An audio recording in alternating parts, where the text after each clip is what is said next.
what again? Say what again? I dare you. I double dare you, mother. I hate when people talk during the movie. Over the line! Back off, man. I'm a scientist. Wise man say forgiveness is divine, but never pay full price for late pizza. Return to Videotech. All right, welcome back, everybody. It's pretty hot out there, going through a heat wave here in Wisconsin. I don't know what it's like in Pittsburgh right now, but for me, it was too hot to bother to write an intro, so here we are. Yeah, it is. It's too hot to do anything. I've been like waking up before work to go for a run because which I hate. I hate getting up like any earlier than I have to. That takes serious dedication to work out before work.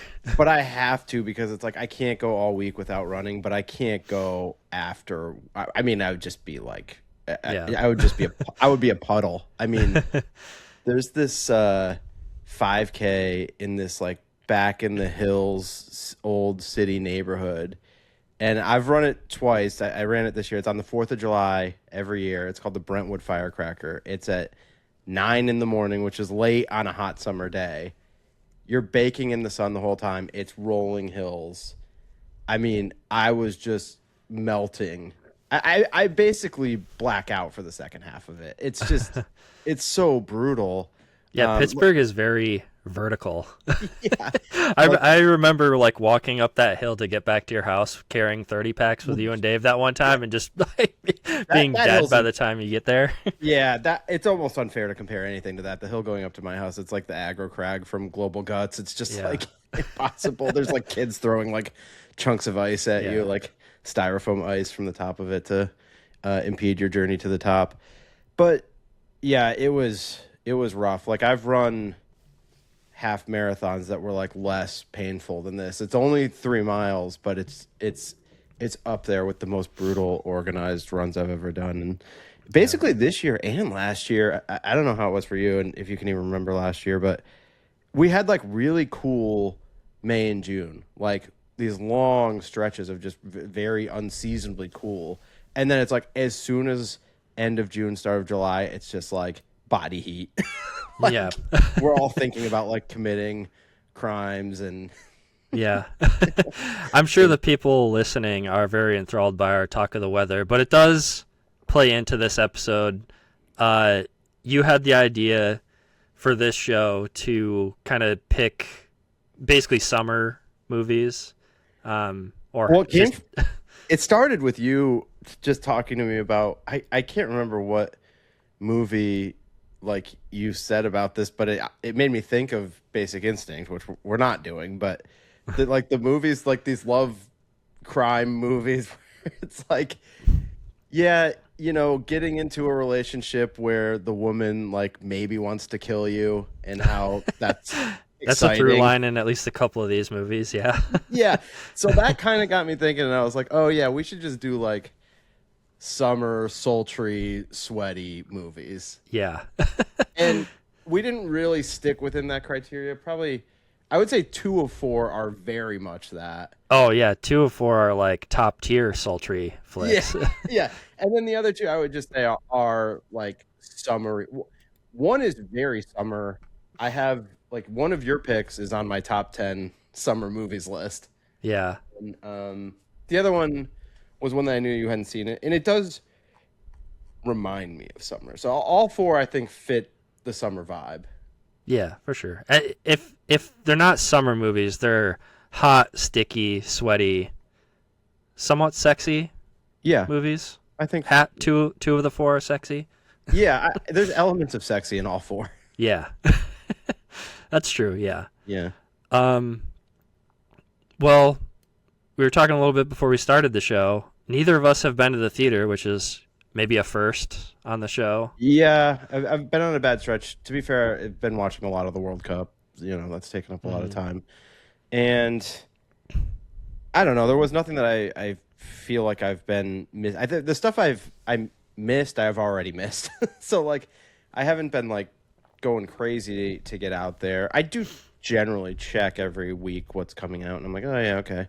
I did get my tickets for the Odyssey though, because like the IMAX here was already first weekend. The IMAX was there were seats available, but there were only the first 2 rows. Oof. So yeah, hard pass on that. But I did get tickets to the AMC's like Dolby Theater, which is like their next tier down of like specialty theater. There's probably some people that argue it's even better. I don't know, but I do feel like you if you can see it in the IMAX, you know, go for it. But I just, you know, I got to get out there opening weekend. Yeah, I haven't even looked to see if we have one IMAX screen here in Madison. Yeah. And I have not looked to see if there's any tickets available opening weekend yet, but I'm assuming it might be the same situation where it's only, you know, front terrible nosebleed seats. Yeah. But usually nosebleeds are the opposite. Well, in the IMAX, the nosebleeds are when you're like this. That's oh god, yeah, you're right. Pinching It's your horrible. neck backwards. I've only done it a couple of times in my whole life because it is like a never again situation. Like once you sit in the front row or two at a movie theater, you're like, this is why this is unlivable. Yeah. Why did they put rows here? It should be like caution, do not sit. Like you will not enjoy yourself. The only movie I ever went to see, and this was before pretty much, you know, Fandango and all movie theaters were pick your seats before you go in. This was like back in the days where it was just like chaos. Like you buy your ticket and you just go in and find a seat, whatever. It was, like a Southwest flight. Yeah. And I remember I went with my girlfriend at the time, and I think a couple friends came with us too to see Cloverfield, the like shaky cam, New York City giant kaiju movie. And we were stuck in the front row because it was just so full that there weren't enough seats for us, and we got up and left like 20 minutes in because we couldn't handle the shaky cam in the front row. That was like one of the worst possible movie going experiences I've ever had. It is one of the great luxuries now that you can just reserve your seats. Like that was a life changer for me. There's a few things that have happened in our lifetime technology wise that have really changed my life for the better. I would say one is when Uber first came into existence, where it's like, oh, I could get around, I could go drink in other parts of town. I mean, and not have to get a $50 cab. Yeah, like, and I felt like I couldn't even necessarily rely on cabs. So and to have that all through your phone in your hand, that was life altering in a positive way for me. And then being able to just get your tickets to the movie theater like all through your phone. You don't have to show up extra early if there's like, you know, some important screening happening, you know, like most of the movies I go to.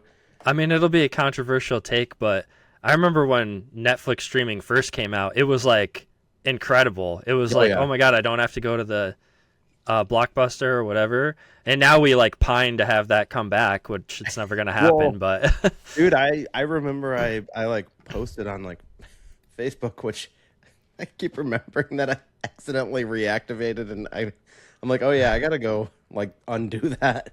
But I think I posted that it was either there or Twitter that I said something like, I'm out on physical media because I'm just gonna live in the streaming world, and you commented on it. You're like, oh, another one bites the dust or something like you know, and I just remembered it.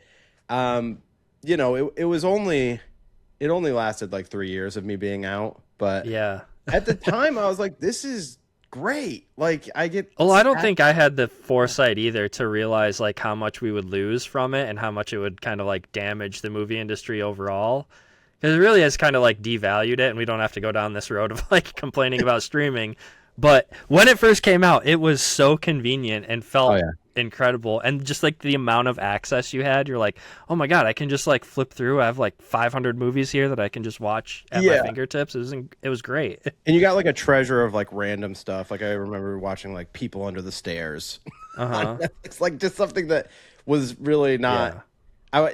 just a movie that I was never seeing like the DVD of sitting out or whatever. You're like, oh yeah, how about this? Like I'd love like maybe a movie that you could have caught on cable, but this is actually the streaming version without commercials. It was great, but you know, like everything, it gets ruined. But life is cyclical, and you know, a few years later, when I started going to the exchanges a lot with Zach, I was like, after being out for a few years, because when I got out, Blu-ray is like a new Blu-ray was like at least $25 or whatever, maybe $30 like a Best Buy or whatever.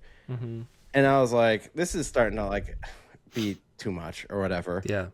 But then I started going to the exchange with Zach after being out for a few years, and I'm like, wow, like every movie is like $4 to $8. Like I'm gonna buy so many movies. Yeah, because that's like when the streaming stuff really caught on and the masses just totally abandoned physical media. Yeah. And I mean, rightfully so. Like, we like to bag on it, but the value proposition is there. It's like you get access to all these movies for like the price of buying one DVD a month. Right. It totally made sense, and I still agree with my decision to get out, but I also agree with my decision to get back in. Yeah. They thought I was out, and they pulled me back in. Well, now we've talked about it kind of ad nauseum on the show, but like I hate like that most of the services have commercials now. Like, oh yeah, now I'm just back to watching movies on TV, which was never something I was into. My whole life, I was never into watching movies on TV. It like takes me out of the experience with when commercials are interrupting my flow. Like that was a big gripe I had with. I told you too. We were kind of trying to figure out what we were going to talk about in the intro, and I ended up watching Project Hail Mary finally, and it's on Amazon for free. But I refused to pay whatever it is extra to go ultra. Same. So I had to watch it with ads, and oh my god, it was killing me inside. Yeah, that part does suck. So how was your experience with Project Hail Mary? I really liked it. I thought it was awesome. I was like getting emotional by the end. Yeah. I did feel like it maybe was a little long and kind of like the Return of the King type deal where there's maybe one too many endings. I agree. I don't think that you needed to go. Like, I think we could have just left it with an understanding that he was going to Rocky's Planet. Spoiler. And I saw your review on Letterboxd, and you probably mentioned this when we kind of talked about it a little bit in a earlier episode, but it just really solidifies what's his name? Ryan Gosling as being like a real movie star, because it's a 3-hour movie and it's 100% carried by him. Like totally. Yes. I totally agree with that. And it does feel like, even though he is a big star, it doesn't feel like he gets that level of recognition. Like, all the talk of, I mean, DiCaprio's, you're never going to have another DiCaprio, I don't think. But,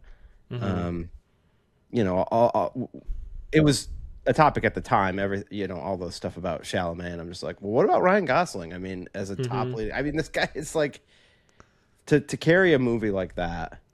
Yeah. That's impressive. Yeah.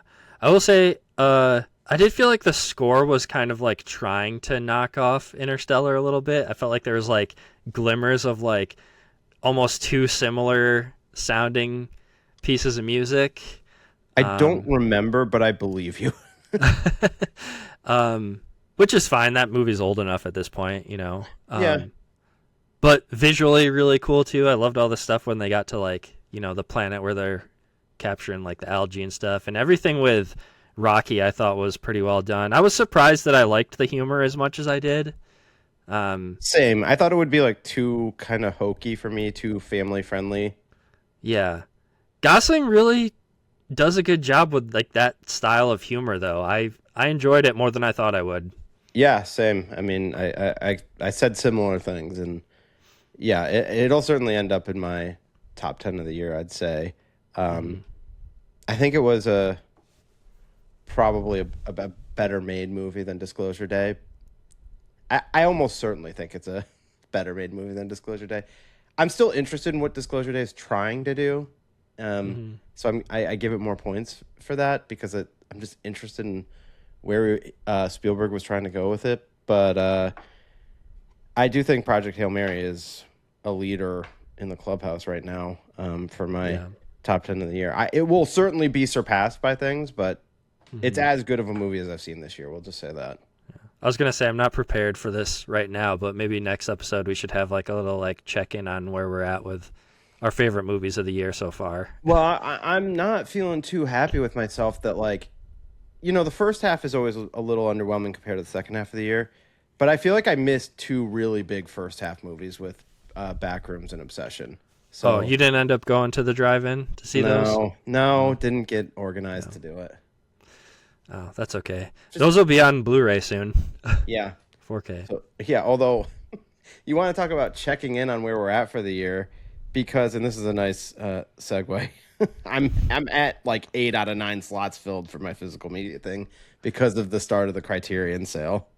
All right, let me have it. I want to know what you picked up. I know one of them for sure. Yeah, well, one of them. Do you want me to show it? Because, yeah, show it. Okay. We are covering it on the show. Spoiler alert. Yeah. But like with the cover art like this, how could you turn it down? It's a weird like embrace between the two leads of the movie, but behind like I guess like window blinds or whatever. Yeah. It's all like purple and with weird light in it, and of course I'm describing to you for those who can't see what I've been holding up, the Criterion version of Body Heat, which has been on my movies I need to own list for years now. And I've been waiting for like a boutique label or something to put it out. And Criterion announced it earlier this year. And I was like, yes, directed by Lawrence Kasdan, who wrote The Empire Strikes Back. You know, a lot of crossover between these two movies. Although it does have some crossover between A Personal Story with You and Me, which was I one time accidentally bought 2 copies of Double Indemnity and gave one to you. And this is like a loose reimagining of Double Indemnity. Yeah, a lot of similarities. I don't really remember Double Indemnity that well, but I remember liking it. Well, you know, that was like during the code, so not the level not of nearly as and sex and nudity that's in this version. Not nearly as steamy. It is a great movie on its own. Double Indemnity is a great older movie. Yep, I picked that one up as well. But we'll talk more about this in a little bit here, because that's one of the 4 movies that we picked to talk about. It is. What a summer pick. Yeah. Okay. What else did you get? The other thing I got, which I wanted to get last sale, but they didn't have it at the Barnes & Noble. But when I went for the sale last year, I think I only went one day, and it was pretty picked over. But I had planned to grab this then. They didn't have it, so I was like, whatever, I'll just get it whenever. This time I checked again. It was there. Guillermo del Toro's version of Nightmare Alley. I'm on the fence about that one. I didn't like it as much as I thought I would on my first viewing. Yeah, I was like, okay on it. I like the idea of it, as Lindsay always says about me when I claim I like things, and she says, I think you like the idea of it. And I would agree with Lindsay that I like the idea of Nightmare Alley more than I think I liked the actual experience with it. But let me tell you something, Keith. I purchased this, and I did want to rewatch it. What I didn't realize was this comes with the main version of this. There's 2 versions of the movie on here. What they list as the main version is the extended director's cut, which is all in black and white. I was going to say, I thought I heard that. To release this in black and white, which I did not know. And it kind of makes sense because I feel like the color palette of it looks a little off. Like the theatrical version. It's only like 9 minutes longer. I think it changed my experience with the movie though, seeing it in black and white. It looks great. And it does feel very like noir-ish. So it has a little. I upped my score of the movie. Okay. From like a 3.5 to a 4. So I liked it more seeing Guillermo del Toro's black and white cut. I do understand why, the studio would be like, we're not doing that. It's a hard sell now. It is. And I mean, if you're like Christopher Nolan and you're like, oh yeah, I'm going to make Oppenheimer and I'm going to do it like partially in black and white. That's like, what are they going to do? Yeah. The guy like prints money. I mean, they're not. It's like, sure, whatever you want. Okay. Can we get some scenes in color? Can we get, and he's like, yeah, sure. I'll throw you some scenes in color. But sometimes I wonder, Del Toro has like very big like name recognition amongst like big time film fans, but I don't know about the general public if they're like, oh yeah, I want to go see the new Del Toro movie, I wouldn't think, although the fact that he put Jacob Elordi in that Dracula movie, Frankenstein, that Frankenstein movie, that probably helped. Yeah. Where are you on Del Toro overall? I mean, I like pretty much everything I've seen from him. Even the one that won Best Picture that everybody was complaining about. What's that? Something in Oh, the The water? Shape of Water. The Shape of Water. I haven't liked that. I like Pan's that. Labyrinth was like a big one in college. I remember we watched that one on DVD like repeatedly.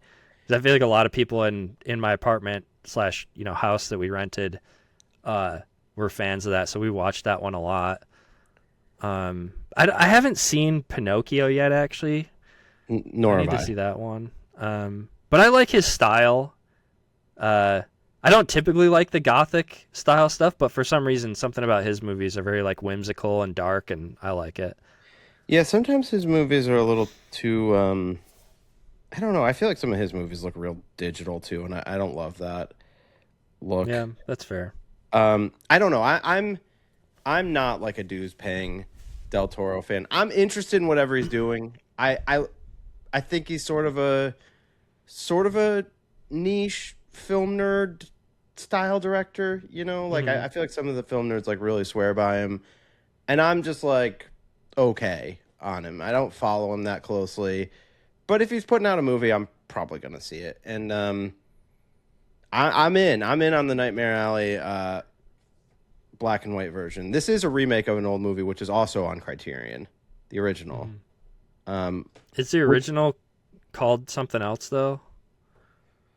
Is it? I was thinking it was called Nightmare Alley as well. I'll look it up real quick. Yeah, please. I was pretty sure that it was the same name, and I did watch it. Yeah, within the last, It was. Yeah, I watched it within the last few years, like on Criterion Channel, and I did enjoy the original too.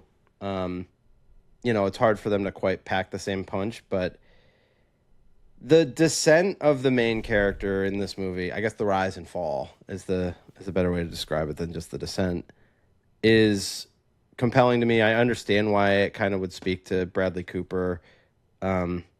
It seems like he's very into doing movies where addiction can be at play. And I don't know. I just buy sort of the character's journey, even though it's messed up. I get it. I feel like I get the character. Yeah. I'll have to give it a rewatch at some point. I would recommend if this is not something that you or anyone else is adverse to, if you've only seen the color version, give it a shot in black and white and see if that does anything to your experience. All right. Yeah. Maybe if I end up going to pick up more Criterions, which I probably will at some point. I'm telling myself now that I won't or I shouldn't. But who knows? So I only have one slot left for the year, and I mean Criterion maybe even like this week or next week, Alice Doesn't Live Here is coming out, and like I plan to grab that, and that's it. Then I'm gonna have to start asking for like Christmas presents. Okay. So what did you pick up from the sale, please? So I got a couple more Criterions too. I got Pee-wee's Big Adventure. Ooh, yeah, okay. Big fan of this one. Yep, I saw that sitting out. Goofy, fun. Of course. Life of Brian, Monty Python's Life of Brian. I've never seen this. I mean, I loved Holy Grail as a kid. But yeah, I don't think I've ever actually seen this all the way through either. My dad was a fan of Monty Python stuff when I was a kid. I remember watching some of their stuff. But I popped this in last night actually and fell asleep like half hour in, and I didn't really remember what I was seeing. So basically like a first time watch for me too. And then this one I have not seen, but I've heard nothing but great things. And I have seen the monologue clip of talking just kind of like about the state of the U.S., I guess, in Network. So I'm excited to finally watch this. That's great. That is one of my movies that I bought this year. And as soon as Criterion announced it, I knew I was buying it. I think that was also sitting on my list. It's weird. I definitely like manifested a certain amount of movies coming out this year because I made this list of movies still to own. Like Alice Doesn't Live Here Anymore was on it. Network was on it. Body Heat was on it. Criterion did all three of those. I was like, what the hell? Yeah. They're pumping out a lot of stuff out. I don't know if I don't always pay attention, or I haven't always been paying attention to like the newest releases from them, but I feel like they pump like 5 or 6 out a month now. Yeah, it's been pretty good stuff. I mean, I think it helps that physical media is having like a moment right now. Yeah. All of a sudden they're like, well, I'm assuming they're feeling some positive revenue trends from that. I don't know that, but I just Well, if you just look at their Criterion Closet videos on YouTube and see the numbers, like they get a lot of views. yeah, and those used to be just kind of like throwaway, like low budget looking things. Like now they've turned into like a stop on the press tour for actors and directors and stuff. Yeah, now. Like that's cool. It's Yeah. crazy. So obviously it seems like they're doing well, and with that comes like, well, let's go aggressively get a few more titles. I feel like, and it's cool. I'm here for it. Yeah, Network is good though. I watched it actually in film class. It's one of the ones that I took away from my film class experience, which definitely wasn't everything that was assigned to us, but that was one of the ones that I was like, had no idea what it was. One of my favorite covers too. Yeah, it's sweet. Did Sidney Lumet direct 12 Angry Men too? Yeah, I believe that's correct. Okay, because that's one of my favorites that I've seen from the collection too. I've actually still never seen the original of that. I've only seen like the 80s remake or whatever it was. Oh, I'm going to have to assign that one to you because that one's great at some point. Yeah, I mean, I enjoyed the remake, but yes, Sidney Lumet did direct 12 Angry Men as well. Okay, thanks for checking that out. Yeah. I did get a couple more things in the mail. Please.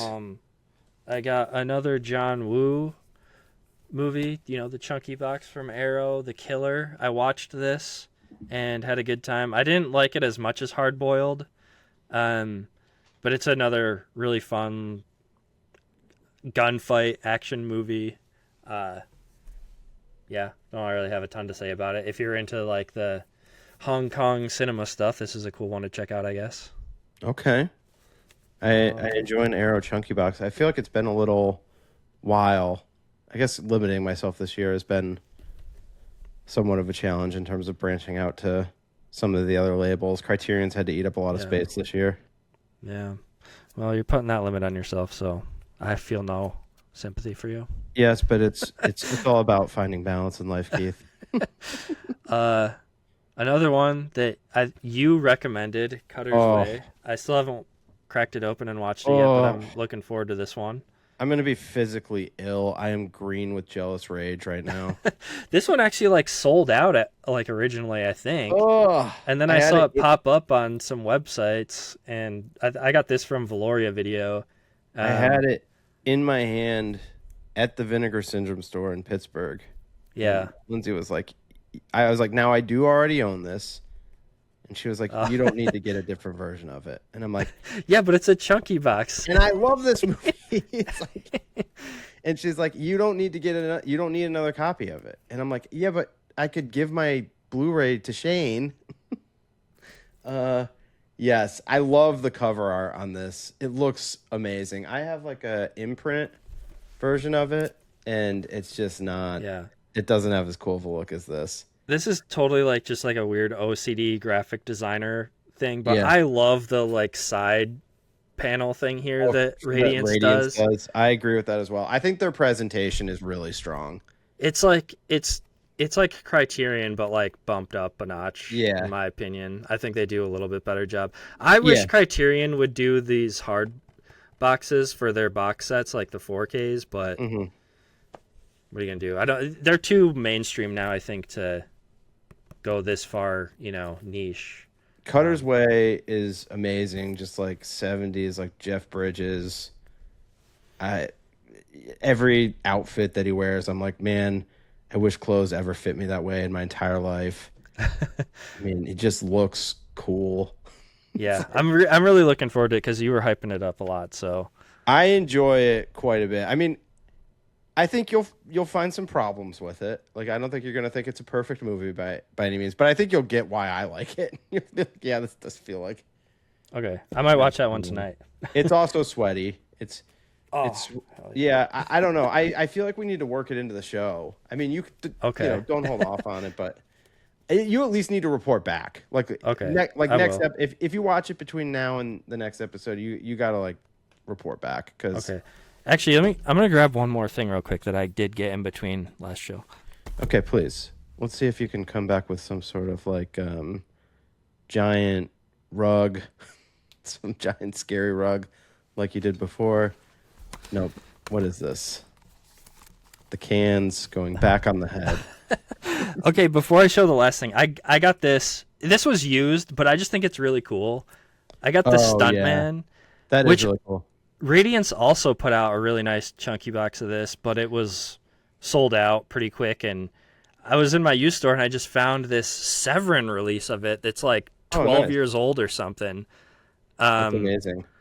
The Stuntman. I thought this was a really cool movie. Have you seen it? I haven't seen it all the way through. It was like on Peacock, and I kept scrolling over it and be like, man, I got to watch this. And I put it on to go to sleep to one night or whatever, and I just never, I never like sat down and watched the whole thing, and I wish I did. I mean, I can tell that I would love it. It feels like a very Matt movie. Yes, I know. So they write themselves.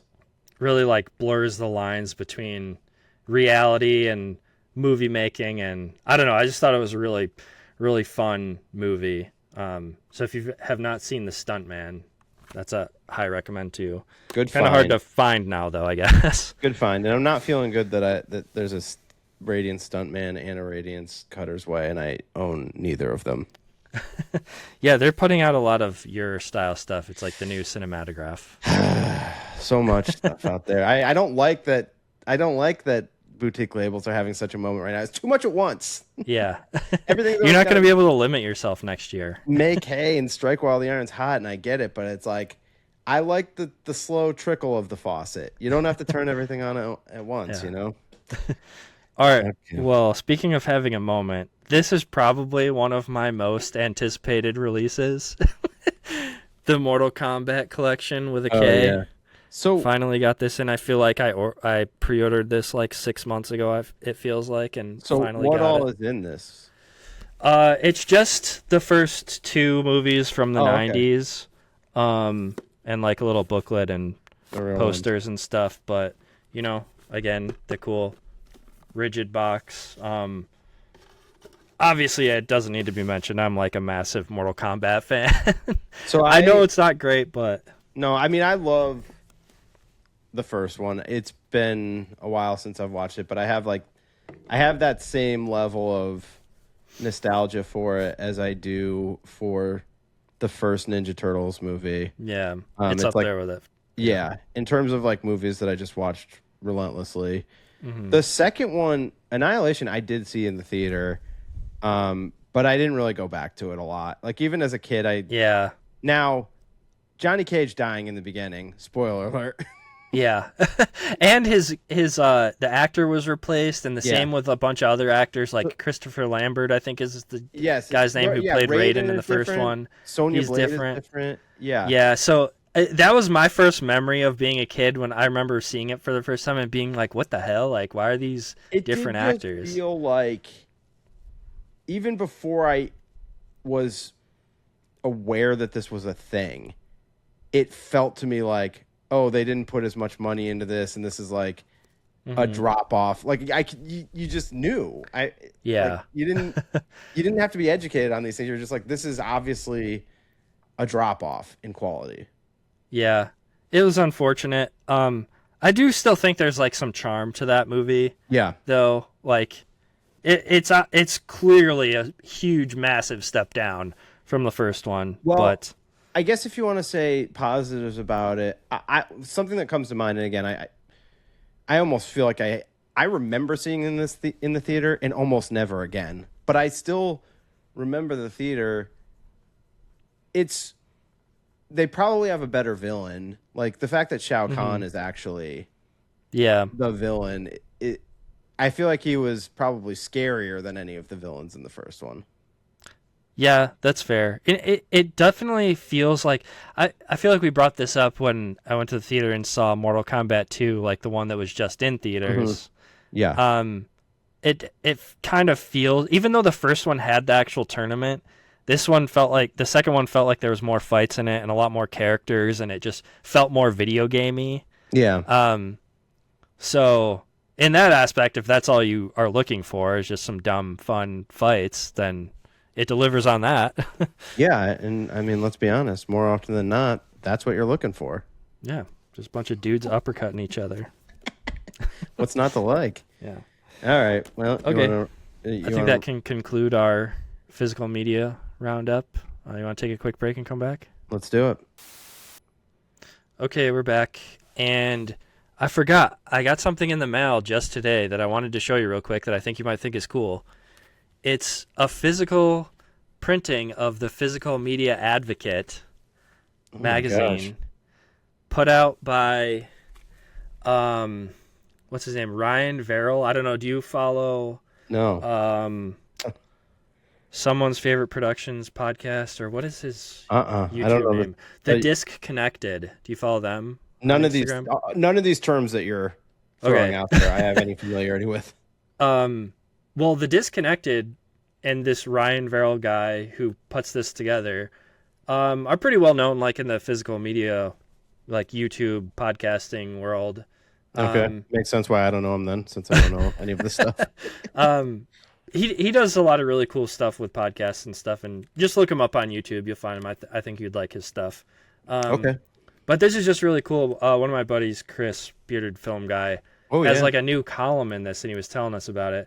The commentary column, where he kind of just reviews or talks about commentary tracks in physical releases. So I wanted to get a physical version of it because this is like his first time doing it. So I don't know. I just thought this was cool. I thought you might think that's neat.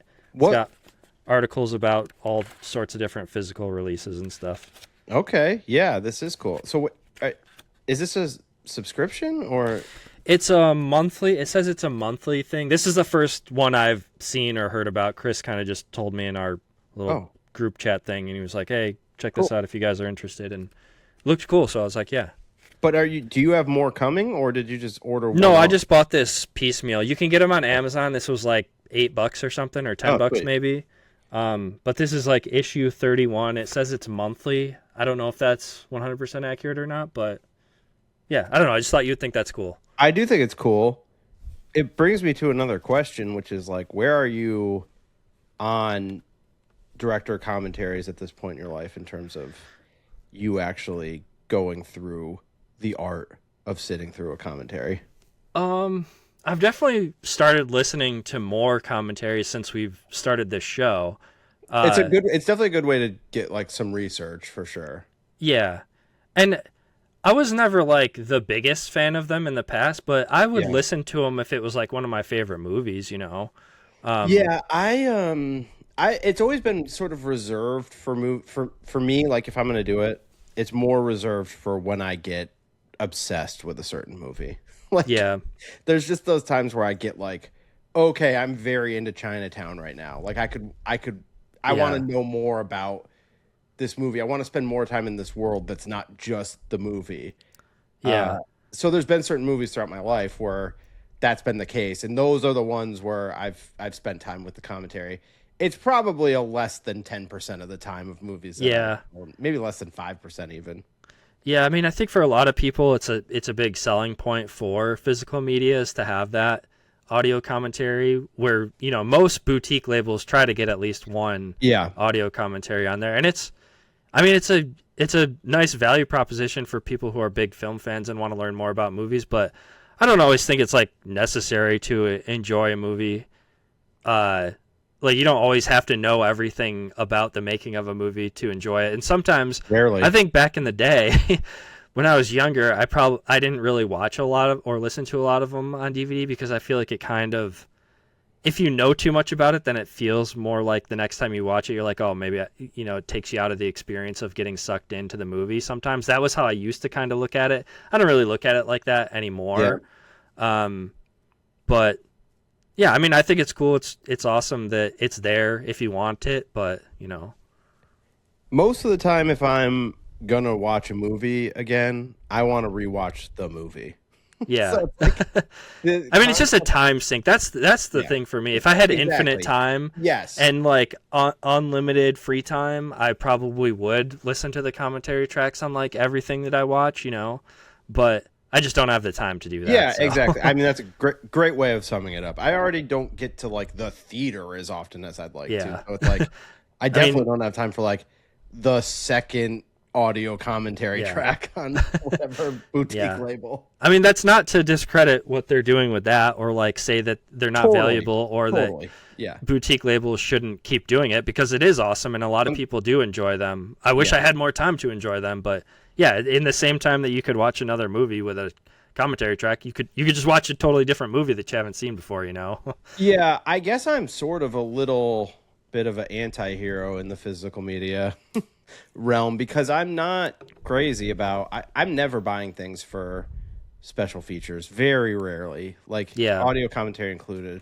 I'm fine with them being there. I will occasionally dabble, but it's most of the time I just want the movie. And in the cases of like Criterion and some of the other boutique labels, I'm so enthralled with the look of the scan. Like that is like where my joy is found. Like the look and the experience with the actual movie means so much more to me than what's being included in the special features. Yeah. When I was doing YouTube videos, I haven't really done YouTube videos in like almost a year now. Like what happened? I was toying with the idea of making a video kind of talking about this, about how like I feel like most collectors in the physical media space, like you'll kind of like have a tier of like your priority lists on like the things that you want out of a physical media release. And like, it's fine if like one, because like I feel like people get in arguments about this online, or like people have strong opinions about like, well, you should be, you know, experiencing those things, and no shade to anybody who wants to experience those, but like you can spend your money on what you want, and for whatever reason it's okay. Like I buy a lot of stuff where like I did not need this version of Mortal Kombat. Like I have it on VHS, DVD, and Blu-ray. Like I didn't need the 4K with the nice box and the posters and all the special features and stuff, but I wanted it on my shelf because it's like something that I love, you know, even if I never dig into the special features. It's like I like the thought of having a big chunky box of this on my shelf, and I think that's enough. Like I think if you're supporting the boutique labels for whatever reason, that's a good thing. Like this is like, I know, this is like me with Twin Peaks Fire Walk with Me. There's just like a million copies of it at my house. Yeah, totally unnecessary, but I'm so stoked that somebody put that out, that even if I don't ever read the booklet or whatever, like I think that's okay. Some people will push back on that, and that's totally fine. Like you can spend your money how you want. And, yeah, I've almost never read a booklet. I like them. I think that they're fun companion pieces. Sometimes I'd rather like just look through like the artwork that's in them or whatever. But I've almost never read a booklet. I mean, I can't even read the amount of regular books that I own. And again, it's like a time thing where it's just like right now I'm reading the book Inherent Vice, and it's like a month will go by without me picking it up again, and it's just like I can't get to all the things that I want to do in life. Same thing. Yeah, it's just a time thing. I would watch a lot more bonus features and commentary tracks. I feel like I would probably watch more than the average person, to be honest, though, because I'm sure for this show I do try to watch like a good amount of them. That being said, I didn't listen to any commentary tracks for our 4 picks on this episode. Dude, I mean, we've talked about it, but it's a struggle enough for us to be able to. We pick a lot of movies for the show, which I think it's fun, and it gives us a lot of content, and it gives us a lot of places that we can go with the conversation. So I like it for that. But it's we are under the gun. We give ourselves like 3 weeks in between. And it's still like a struggle for both of us. Yeah. To get through everything that we said. Yeah. Yeah. I feel like I do just need to make it clear, though. We are not against special features and commentary tracks. Those are great. I want them to keep being put out. We just don't have the time to watch them all the time or read the booklets all the time. So. Fair enough. Okay, so that's body heat, Keith. Let's move on to. What's that, body heat? That wasn't body heat. This is the body heat segment. All right, yeah, let's get into body heat. So back to the the artwork. I just gets a second. I mean, it's just the color scheme alone. Yeah. In my tier list of like things that I find important in boutique releases, the artwork is actually pretty high up, probably higher than it should be. I agree. No, I have the same thing with like records too. I mean, collecting vinyl. Similarly, like the big album art, having album art that looks cool and is iconic to me. I mean, it's as important as the record being good. Yeah. I mean, it sounds so stupid, but considering I literally just said I don't have enough time to watch bonus features, my wife will come down here and catch me just staring at my Blu-rays and like looking at, like reading the back and looking at, not reading the booklets, just looking at the covers and be like, damn, it's like this graphic designer is great. It's like the end of Blair Witch Project. She just like comes downstairs and your head is just in the corner of the room. Yeah. Yes. So this was very actually my pick, though. I went through a couple picks before landing on this one. For some reason, I feel like it was hard for me to pick a good hot summer movie. I don't know. You do have some sort of like anxiety disorder where when it comes. I feel like I know that you have a million movies that you would watch over the summer from your lifetime. Okay. Yeah. Yet when it comes time to pick these types of movies, you just like freeze. Well, like, I think part of it is like I don't want to pick something that's been like that you did in your previous show, and this is one that you did in your previous show, but I was just like, I don't care. I think it'd be fun. Yeah. Well, first of all, the catalog for my previous show is gone. That's true. It's on this laptop, but it's not like people can go find it. Yeah. Actually, I feel kind of guilty because like several people have reached out to me about sending them episodes, and I did send some, but it's just like on a weekend, you know, it's not something that I'm really wanting to spend my time doing. And I'm sorry to those people. It's because I do like, I want to do it. But like when do I want to do it? I mean, when I like it comes time, I wake up early on the weekends, go for a run, have my coffee, and then go do whatever the hell we're doing that day. Like, I'm not penciling in time to find these episodes on this laptop and email them to people that I don't know. Maybe you should just throw them all, like, upload them all onto, like, a Google Drive and send me the link, and then I'll distribute for you. Very good. So, yeah.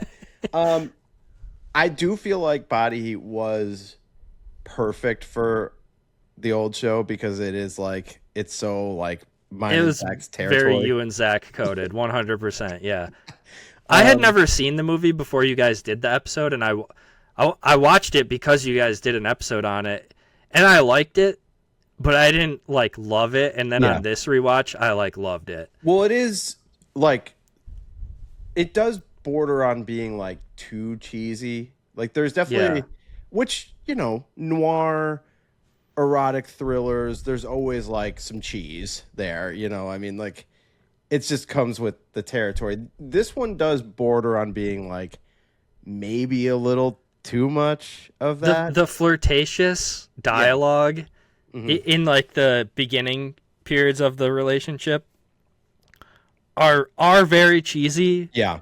But at the same time, like I don't even know how to describe it. It's just like you could just feel the like attraction between them. Like they're flirting in like a dirty way, but tastefully dirty, if that makes sense. Like kind of. Yeah, I think that's fair.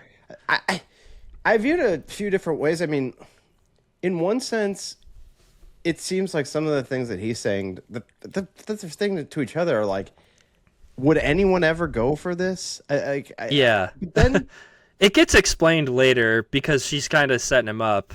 I'm comfortable with like spoiling this movie if you are. Yeah. I mean, yes, absolutely. The movie is from 1981. If you don't want to know what happens in Body Heat, fast forward. Actually, you know what?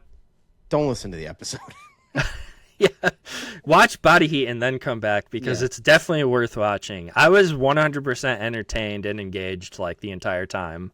So, interestingly enough, like one of the things that really sticks with me about this movie is the fact that like Ted Danson is like the fourth lead. Yeah, he's one of the other lawyers, right? Yeah, and he plays it's kind of a oddball character. There's almost like a Lynchian thing to it because he's like always dancing in the background of the scenes that he's in, which is just odd. It adds just a weird weirdness to the movie that's otherwise like kind of straight. I mean, it's not like there's anything supernatural, but it just seems weird.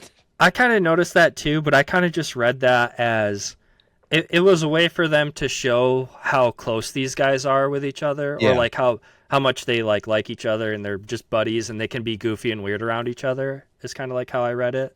When they're like hanging out in the diner or whatever, I feel like they're smoking. I can't remember if they're smoking, but they're definitely like pounding like cans of beers. It's just so hot. I mean, they're wearing it's like their lunch break in between cases. They're wearing like suits.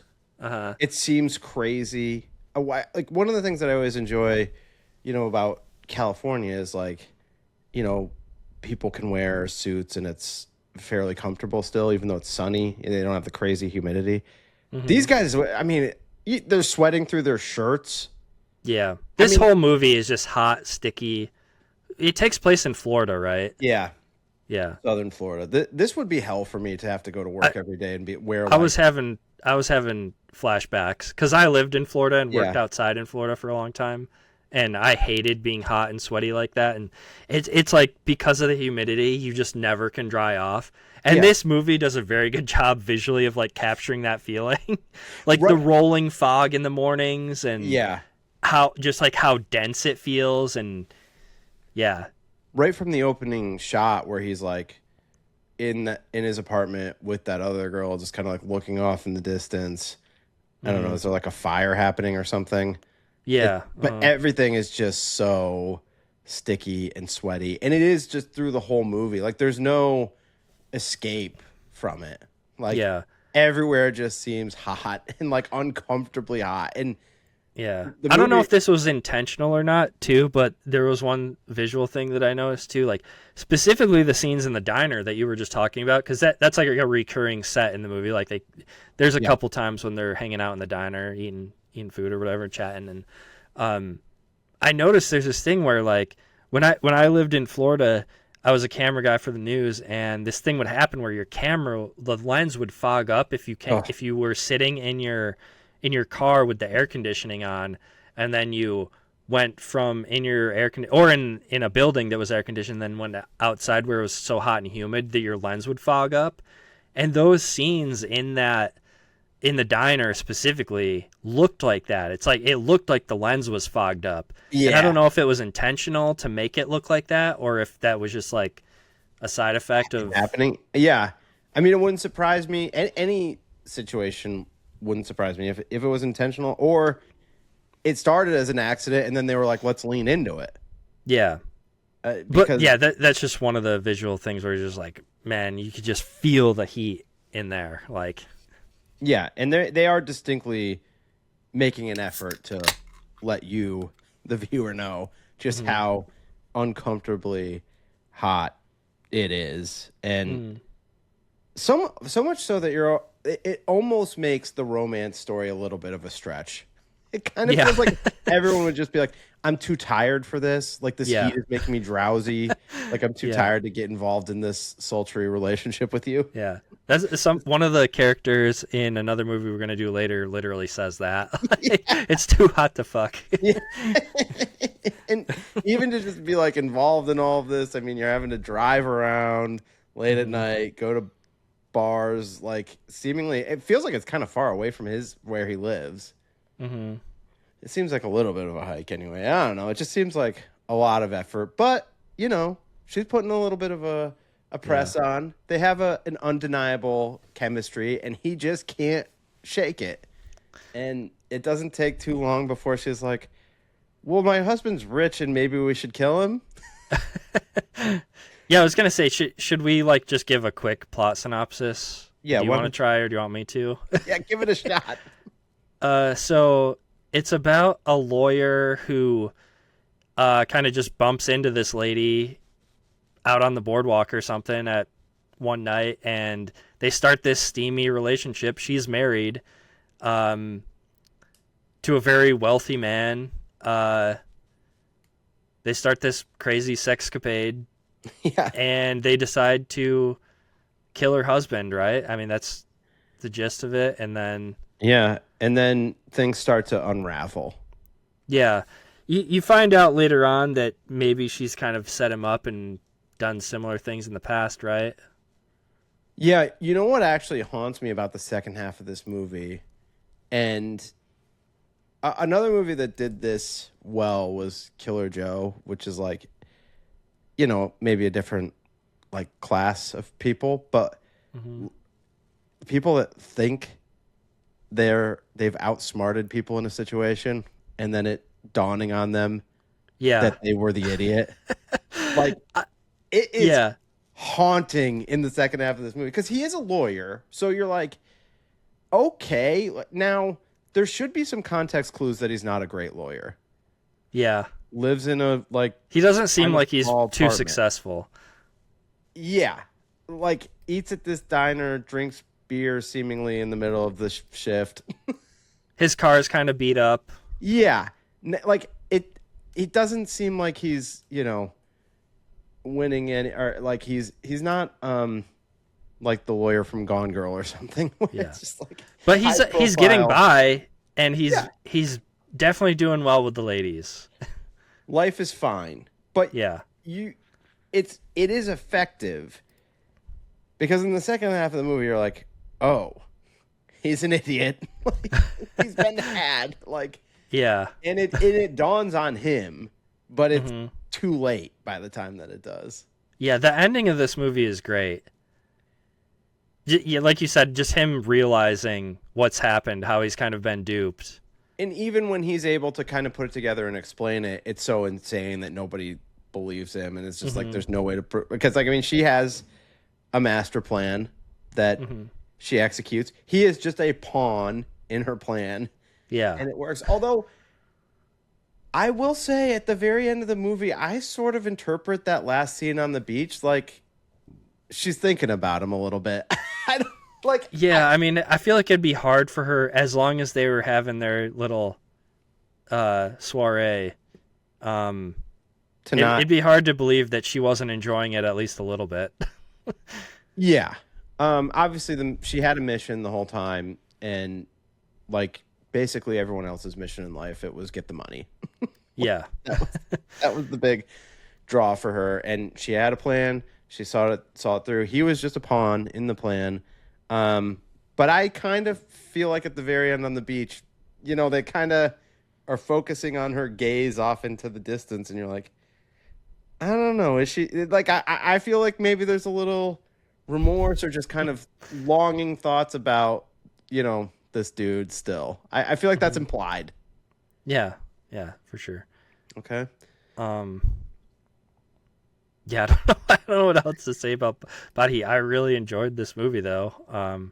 This was the second time I had seen it, as I previously mentioned. But yeah, I love it because it's definitely, you know, my kind of movie. I love these weird, erotic thriller noir kind of throwback style movies that are taking an older style and kind of upgrading a bit to a more modern time. Now this is like the early 80s, so now we're talking, you know, almost 50 years ago or whatever. Yeah, you know, it didn't really feel dated to me still, though. Maybe like the fashion a little bit, but other than that, like, I mean, we talked a little bit about like the way they're talking to each other, and maybe that feels a little dated, but yeah, some of the dialogue is I mean, it does seem like they're trying to evoke that noir back and forth, sultry, you know, style. They're bringing all of that back into a more modern setting. But I agree with you too. It doesn't feel that old to me. Yeah, maybe that's because it's closer to our era still. Yeah, you know, I feel like it's worth mentioning too that it really does nail like the thriller aspect of it too. There are some very tense scenes. Yeah. Where when the main character kind of knows, so his lawyer friend and cop friend are trying to figure out like who killed this guy, and there's some scenes with him in it, and it's like obviously they kind of know it was him, but it's just like I don't know. They did a really good job building tension in those scenes, I thought. Yeah, and how about Mickey Rourke making a fun appearance in it? Yeah. I think his scenes are good. It's funny to like look at him during this time and think, you know, what could have been. There was like a Star is Rising moment with him throughout the 80s and like kind of a famous crash out. And then he kind of comes back in the 2000s. But this was like an early look where he was sort of a rising star. Yeah. Good looking man back then, has to be said. Absolutely. So yeah, More so than William Hurt for me. Give me Mickey Rourke in the 80s. Not the wrestler. Yeah. Mickey Rourke. Hey, listen, Mickey Rourke and the Wrestler is awesome. So yeah. Okay, should we move on? Yeah. I mean, I do think that this was either Kathleen Turner. This was an early or first Kathleen Turner role. This is definitely like her most noteworthy performance. Yeah, I don't really know her from a lot of other stuff. I know she's very famous. I just don't. I'm not that familiar with her stuff, I guess. Yeah.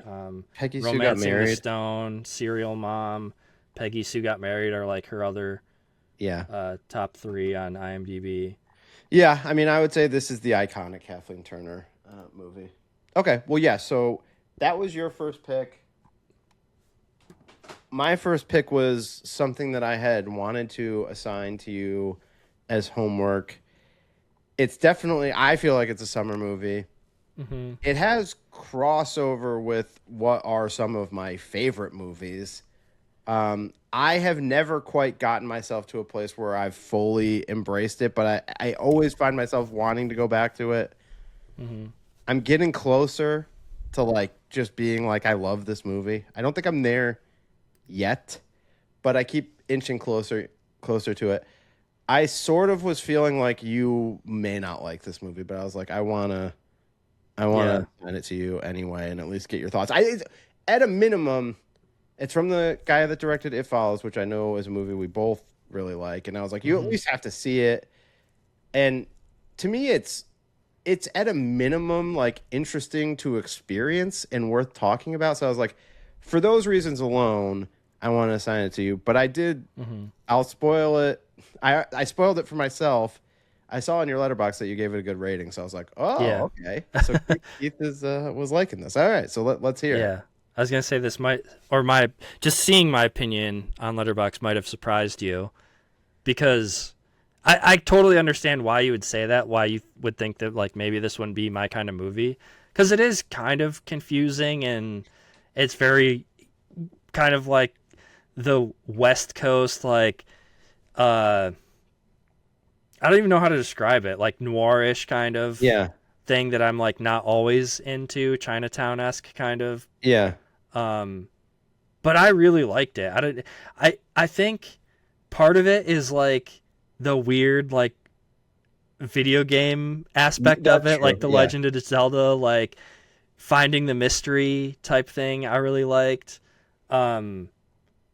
You mentioned David Robert Mitchell directed it. So I did hear about this movie when it first came out, but when I saw the trailers, it looked like some confusing West Coast noir, modern noir that I didn't think that I would like, so I never bothered to watch it, even though I loved It Follows. So yeah, that's why I never watched it, but I was surprised myself that I liked it as much as I did. Good. Yeah. Yeah, like, I mean, you gave it a higher rating than I gave it, but I'm on my way. The stock is rising for me, and even like thinking about what I wanted to say sort of made me feel like I like it more even than where I've been. I'm like, because I do think there's kind of a lot going on with the messaging. I was going to say, I think that's another piece of it that I really liked, was specifically there's a scene later on when Andrew Garfield's character meets this musician. Yeah. That part I absolutely loved.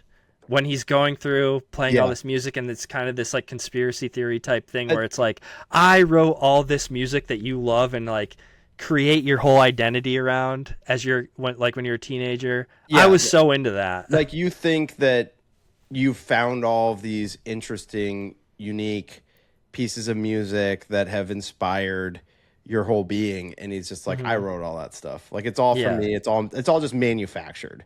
Yeah, it's kind of this like nihilistic view of things. Like, you could look at it that way and be like, I feel like maybe the message is like, even though like Kurt Cobain and Nirvana and like all this music had like such a big impact and it feels very rebellious, it might not be as rebellious as you think it is, you know? Yes. Like, it's kind of like everything has this corporate overlord feeling to it, and something about that connected with me, I guess. I don't know.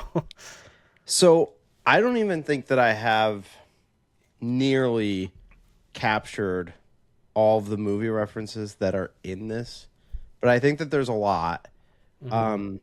One that stands out right in the beginning, which I absolutely love, and is, I think, one of the all-time great summer movies, is the stuff that's in the beginning that's like referencing Rear Window, where he's like out he's out on his balcony in his courtyard and stuff, and the camera's kind of doing similar things, even like the way that it's picking up some of the audio that's happening with his neighbors and everything. I love that part. Like, from the first time I saw this, I was like, if nothing else, this section of the movie is 100% for me. Yeah.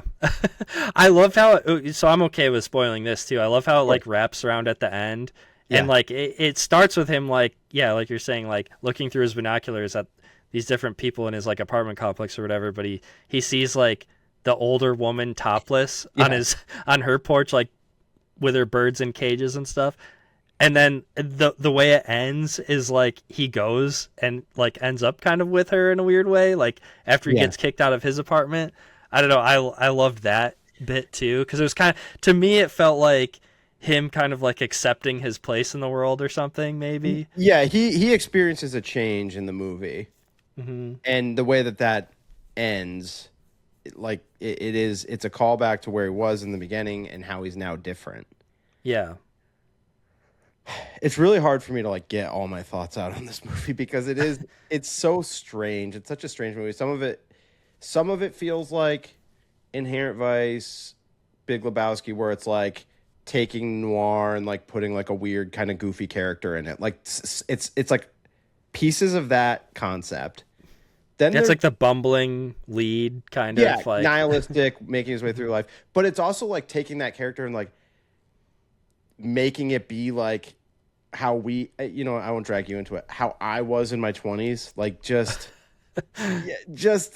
a loser, like, but thinking all of these other things are important about your own character, and those are the only things that are important in life. But it's like not actually taking control of your own life and situation to like make something of yourself, which is what I very much feel like this character is stuck in.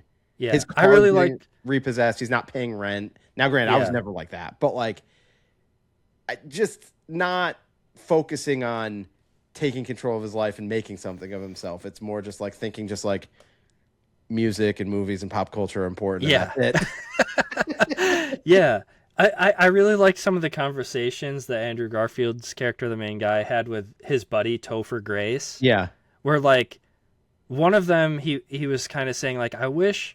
Or I thought that like people would care about me and I would like do something important with my life or something. And Topher Grace's character is kind of like, well, yeah, everybody feels like that. Yeah. And like that was another reason why I really like this movie too, because like just those little bits of philosophy in there, like totally. I don't know, I loved it. No, I'm with you, and that stuff like it hits me in a way that's like I'm embarrassed about myself and how I was in the 20s, and like. There's parts of the movie where it's clearly doing like the male gaze camera angle. Like, are you there? Are you having? Can you hear me? Yes, I can. Okay, just making sure. I thought I had muted myself. But yeah, they're doing like the male gaze camera angle where it's like, staring at a woman's figure from behind, but it's like obviously doing it on purpose, almost like making fun of it. Sort of being like, this is that, because it's from his perspective, and you're just like, this is what this guy is like, this is what's on his mind. And he's not doing anything with his life. He's not bettering himself. He's not bettering society. He's just kind of aimlessly wandering through life, but is very like opinionated, very critical, very nihilistic. I will say the one thing that does strike me as unbelievable is how much luck he's having with women. Yeah, isn't that just kind of like a through line with these noirs, or like kind of a trope of the noirs? It's like the bumbling guy that you wouldn't expect to be like that good with the ladies has zero problems with them. And I guess it's the not caring. The fact that they don't care means they just get like any woman. It must be some psychological thing. They can sense your sense of your disillusionment. But Another thing that jumps out at me is like he's trying to a big thing that's like going on with the codes, like playing records backwards, all these ridiculous things that he's like finding that are hidden messages. I think there's parts of the movie that's like being critical of that, being critical of like trying to like read into everything and not just experience life. And that is certainly something that, you know, in my 20s was more of a thing too. Projecting thoughts and experiences and meaning onto things that are meaningless. Yeah. And like you may not realize that at the time. And the big crux of the movie is he meets this girl who's played by Riley Keough. I can never say her name either. You know, I think that's how you pronounce it, Keough. Yeah. Riley Keough, who has been in like a million things. I promised myself I would look up how to pronounce names before I just completely messed them up, but whatever. I was getting better. I've regressed. I'll work on it again in the future. He meets her and he's like immediately in love. And then she disappears and he's like, I now need to go find her. And that's like the jumping off point of the movie. And it's like, but he's projecting all of these things on her. Yeah. I mean, to be fair, there is a lot of weirdness around her disappearance. It's like he goes to visit her at her apartment like the next day, and it's just the apartment's cleared out, and he sees this girl taking a shoebox full of stuff out of her closet or something, and there's a weird symbol on the wall. So it's not like she just disappeared and there was no weirdness about it. Like, I feel like we would be intrigued by this too, but neither of us would find ourselves. We would never follow up on it. We'd just be like, "Oh, that's weird." Okay. We would never follow up on it, but I feel like we would never stop talking about it. Yeah. Like, remember that time I hooked up with Riley Keough? Wasn't that so weird how she was just gone the next day? Yeah. What was with that that weird symbol on the wall? I can't stop talking about it. It's just one of the weirdest things that has ever happened in my life. Yes, we would never stop. But as a torch you would carry forever, for sure. Throughout the movie, he does uncover this crazy conspiracy plot thing that's been going on. And he does find out about everything, but by the end, it's kind of meaningless. I was going to say, I enjoyed the journey that he had to go on, and like finding all these clues and hidden messages and records and using the map, the Zelda map. I loved that part. And like going through like the underground caves or whatever. And it was like almost like adventurous in a weird way. But I did think the ending was a little bit unsatisfying when you finally find out what's going on. Like I kind of, the more I go on, the more I think it is meant to be unsatisfying, because I think it's supposed to be a slap in the face to him. Yeah, that's fair, yeah.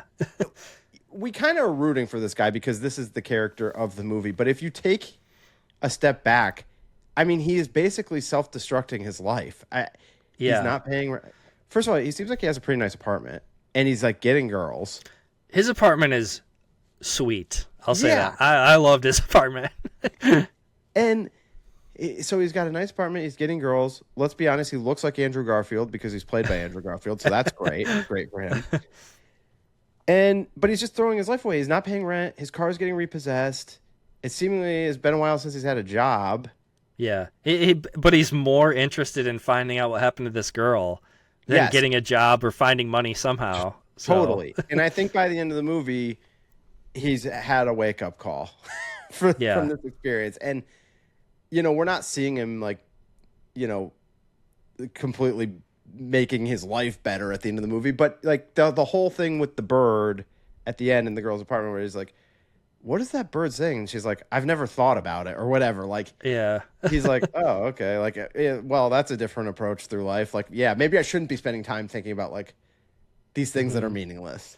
Yeah. Yeah. So I feel like there's kind of a lot to chew on with this movie, even though it seems there's a lot of goofiness in it. So it's hard to take it, you know, super seriously, but I think that there is kind of a lot to think about, a lot to ruminate on. Even the fact that he doesn't quote unquote like save the girl in the end. Yeah. Like what you end up finding out that the girl, just decided on her own that she's gonna go and live in this cave for the rest of her life with this weird cult guy. Yeah, which we didn't explain at all, so that's like even weirder. It's almost like too much to try to explain. But I feel like that was kind of like saying something about like you don't like life just happens to you sometimes and you just have to accept it, you know? Like you don't get to make all these choices for all these people in your life. Like you might think you're like on this mission to like save this person, or you might think that she's like the love of your life even though you spent one night with her, but like that doesn't automatically mean that that's what she wants for you too, you know? Like, well, and I do think that there is an element of like acceptance and coping with things and not dwelling on things. Like I think there's an element of that, because his last interaction with her is, and she says it with a tear. She does say it with a tear, but she's like, well, there's nothing I can do about it now, so might as well just accept it or whatever. I'm paraphrasing, but that's like the key line. And then I think he says it, and the camera, the view changes to the Hollywood sign, which, you know, he lives in LA. So it sort of seems like there's some message about just like accepting his life. I'm here now. I need to just accept it. And that does sit with him, and it does mark this change. Yeah. It's kind of like melancholy, but also uplifting in a weird way. Like, or not uplifting, but like comforting, I think. Like movies like this where, like we talked about Perfect Days being like one of my favorite like recent movies, and I feel like it's like it's 100% way different kind of movie, but has like a very similar vibe and feeling and message to it, I think, where it's like just accepting that you know, like it's like the shirt that Ryan Gosling's wearing in you talked about it in Project Hail Mary. I had potential, you know. I don't know, that message resonates with us, I think, like Totally. Just accept your mediocrity. I don't know. Well, I do think that this movie is saying like you can go do stuff if you're not focusing on all this stuff that doesn't matter. Like, true. Yeah. I think the movie a little bit is saying focus on the right things. You're focused on like whatever this quest is that is ultimately not going to fulfill you. It's like, good Lord, how bad did I need this movie to exist in my 20s? Like, I wouldn't have understood it. You know what I mean? Yeah. I think I understand it now because I do relate to the character so much. Certain things, you know, certainly not the part where like girls all the time. Like, I don't know what. Yeah. Like that's the noir male fantasy element of it. Which by the way, he is like an unreliable narrator, so certain things do seem heightened. But I'm more and more in on Under the Silver. Like I've always been like interested in it, but I always felt like it was kind of messy, kind of maybe too goofy at times for me. But I'm more and more in on it, and I do. It's going on my list. I'm gonna write it down. Movies I still need to own. So at this point, I know there's been like a Blu-ray of it, but I'm just at some point when somebody puts this out again, it's gonna be on my list, and obviously it's gonna happen because once I write it down, then it happens. Hopefully, I mean, that would be awesome if like Second Sight. I don't think this is really the kind of movie they would put out, but I think it's only a Blu-ray right now, right? I think there's just like I think I've only ever seen like just the regular like whatever A24 Studio Blu-ray or something. I don't know. I've seen just a very basic bare bones Blu-ray. But if somebody does an upgrade of this, I'm buying it. I'll go on the record. It's also kind of crazy that what's his name? David Robert Mitchell hasn't done anything since this until this year. The End of the Oak Street is coming out. Which I definitely want to see, but I did go on and rail against the look of the dinosaurs. Yeah. But he did It Follows, which was like, I thought was a massive hit. Like It Follows is amazing, yeah. Yeah, and then this in 2018, and nothing. Which was not a massive hit. Yeah. I do not think this was a massive hit. Yeah, it's kind of sad. I'm kind of glad I didn't watch it in 2018 because I don't think I would have liked it back then. But now I thought it was great. I'm glad he did it though. I really appreciate the ambition of a project like this. Yeah, because it was kind of reminding me of Beau is Afraid a little bit because it feels like this weird, crazy kind of odyssey. It's like a journey that you really got to like go on. Definitely. Which most people are not going to want to go on this journey, I don't think. Not down for it, no. But I don't know. There are some parallels, and I was thinking about that too, where it's kind of like he hit it big with It Follows, kind of like oh my god, why am I blanking on freaking Hereditary dude's name now? Oh, Ari Aster. Ari Aster hit it with that and Midsummer, and then did Beau is Afraid. It's like maybe do a couple more It Follows before you do Under the Silver Lake. I feel like maybe that's some advice for. But directors. also, I know, but sometimes it's just like you don't know how many opportunities you're going to get. So that I That's think they're true. just like, we'll make the movie you want to make, and that's like what's on my mind. Yeah. So, I mean, I'm glad this exists. I'm just sad that he hasn't done much else, and probably because of this and how poorly it performed. I don't think they were like, okay, well, now that you've made Under the Silver Lake, why don't you make any movie you want? I don't think a lot of those conversations were happening. Yeah. But I'm glad that you liked it, and I like it more now than I ever have. Yeah. So where are you on They Follow? Are you excited or? What is it? They Follow they're doing a sequel to. It's not directed by him, is it? He's listed as the director. Oh, really? IMDb, but it says it's only in pre-production still. I feel like this was one that's like there's been rumors for years about it. I'm like, why go back to the well?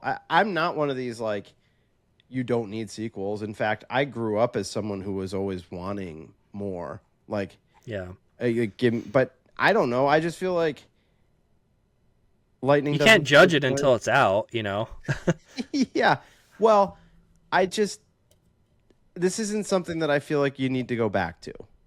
Yeah, that's but fair. I'm fine with it. I don't find sequels take any value away from the original if it's not good. Like it doesn't have any impact on me either way, but I'd be fine with just the original standing alone. Yeah. Okay. Sometimes when you have a great idea, it makes me feel like don't try to do the same thing. Yeah. Yeah, that's fair. Leave it alone, maybe. Yeah. I don't know.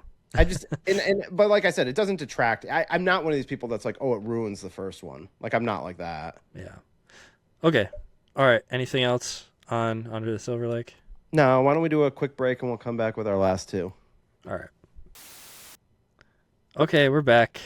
Matt, why don't you tell the people what your second pick was? Sure. So my other pick was probably more in line with our first movie, Body Heat, but these are the types of movies that I think about over a sweaty, sultry summer, specifically heavy on the sultry, salacious part. This is a movie that is a remake. I haven't seen the original fully. I think it was streaming on TCM on HBO Max pretty recently, but I haven't seen. I just put it on one night. I haven't seen it in its entirety. But I love this remake. The movie I'm talking about is The Postman Always Rings Twice, which has like kind of a crazy cover with Jack Nicholson and Jessica Lange. This was actually directed by Bob Rafelson, who directed 5 Easy Pieces. Did you lose me? You're good. Your camera went dark for a second, but I still heard you. So I was like trying to focus on it. Like the camera fainted from this picture of Jessica Lange. It's like, good Lord. Yeah. Look at that cover.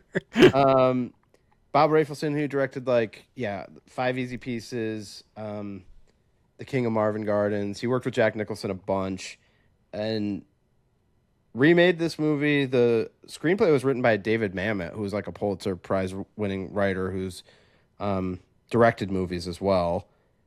And I don't know when it takes place, like the 50s or whatever, maybe older.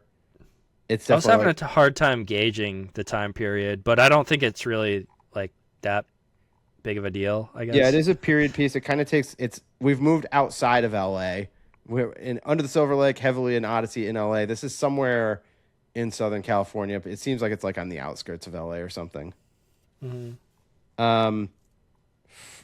Jack Nicholson plays Frank, who's kind of like a drifter, shows up at this, I think it's Twin Oaks diner and gas station or whatever, which I was loving like all of the like the old logos for like Coca-Cola, all of the old advertisement graphics that are in this movie. Like A+ for that from me. And he gets Very like a rustic yeah gas station diner feel. Yeah, I mean, there's a whole part where they're like installing a neon sign, and I'm just like, yeah, I just want to live in this world. And he comes into the life of Cora, who is being played by Jessica Lange, and her husband, who owns this restaurant and gas station, and hilarity ensues, Keith. So Some steamy hilarity. Yeah, how was your experience with this? Much like Under the Silver Lake, it felt like a crazy journey in a totally different way. Like so many twists and turns, especially in like the second half of the movie that I wasn't expecting. Like I kind of just thought when I started watching it that it was going to be like a run-of-the-mill erotic thriller. Just a good old-fashioned erotic thriller. I don't know, but I guess maybe I just haven't watched enough erotic thrillers to feel like they all need to have as many twists and turns as this one had. But again, I was 100% engaged the whole time. I didn't actually take a single note on this movie because when I started it, I plugged my phone in, and I normally take notes on my phone, just like I'll write down random thoughts, and like I was so sucked into this movie that I didn't even want to grab my phone. As soon as the like physical relationship starts between Jack Nicholson and what's her name? I remember the actress's name. Jessica Lange. Yeah. And oh my God, like what a start to their affair. Like one of the like it's almost uncomfortable at first. Yeah, it starts out in like a very problematic way, I would say, like, but then what it turns into, it's like they have this like animalistic attraction to each other, and it's like they're wrestling before, and she's kind of like pushing him away, like no, but you could kind of tell from their flirtation beforehand that like she wanted it, or it seemed like she was given that vibe, which is but it does still feel very icky at first and gross, and you're like, whoa, like this is not cool, and then you realize that like she is kind of into it, and you're like, holy shit, this is like intense. Well, and the sadness behind her character is like she married into something to save her, basically, to give her a safe life, and like she's not necessarily into her husband for the attraction. They allude to her life pre-marriage, and it wasn't necessarily great, and they allude to this life before her marriage and how things weren't necessarily great. So you kind of understand why she would be attracted to this other man who comes into the picture. Also, it doesn't seem like there's a lot of people around ever. Yeah. So, I mean, he's offering her stability, and her life previously was not very stable. So you could totally see why she would end up with this guy. Yeah. Why she ended up with the guy that she married, you mean? Yeah. And he doesn't actually seem like that bad of a guy. To me, at least, he didn't, for the most part. I don't know. You definitely kind of feel bad for him when they start conniving and, plotting to murder him. He's a drifter trying to find his way, for sure. He's certainly not paying any loyalties to the guy who hired him to work here. But it doesn't take him long to start this romance with Cora. But again, just like Body Heat, they're not that far into the situation where all of a sudden the ideas start coming up. It's like, well, maybe we could kill the husband. Maybe we could just get the husband out of the way. Yeah. And that is a trope in these kinds of movies, because that happens in Double Indemnity too, right? Should it be a red flag? If the woman starts mentioning, maybe we could kill my husband, I mean, maybe it's time to bail out. But these guys are so in. Maybe the juice is not worth the squeeze at this point. I'm thinking that there's some risks here. Do you understand the title of the movie. Not at all. I was very confused about this. So I think it's I think the concept, the idea of the postman always rings twice is things happen in twos or something. Yeah, well, it always comes back. Like, yeah, that kind of makes sense then. If the postman, I guess, is trying to deliver something and he rings the doorbell and there's no answer, they're coming back or whatever. There's gonna be a second ring, and because in this movie there is a lot of things that come back, but the main thing is they try to kill him once and fail, and then they do succeed a second time, but they have their own brushes with disaster, including like getting into a car accident, not having tragedy strike from it, but then the movie ends with a car accident. Yeah. You the know end was a total bummer. Real gut punch. Yeah. But it is, and by the way, this the novel was in the Depression era, so it may have been like the 30s is when this is taking place. Mm-hmm. I seem to always mix, like every time the cars look very old. Like, yeah, like that makes sense. Also, like Body Heat, there's a whole court element with a lawyer having to figure out something a little bit outside of the lines. And a lot of like scheming with the lawyers and the insurance companies. Insurance company things, or just insurance companies in general, feel like they were like a big thing in like these older noir type movies, right? Yeah, I guess it was like that? I guess it was like the earlier older days of a lot of these rules existing for the first time. So it was also the times where people were like finding the loopholes in those rules. Yeah.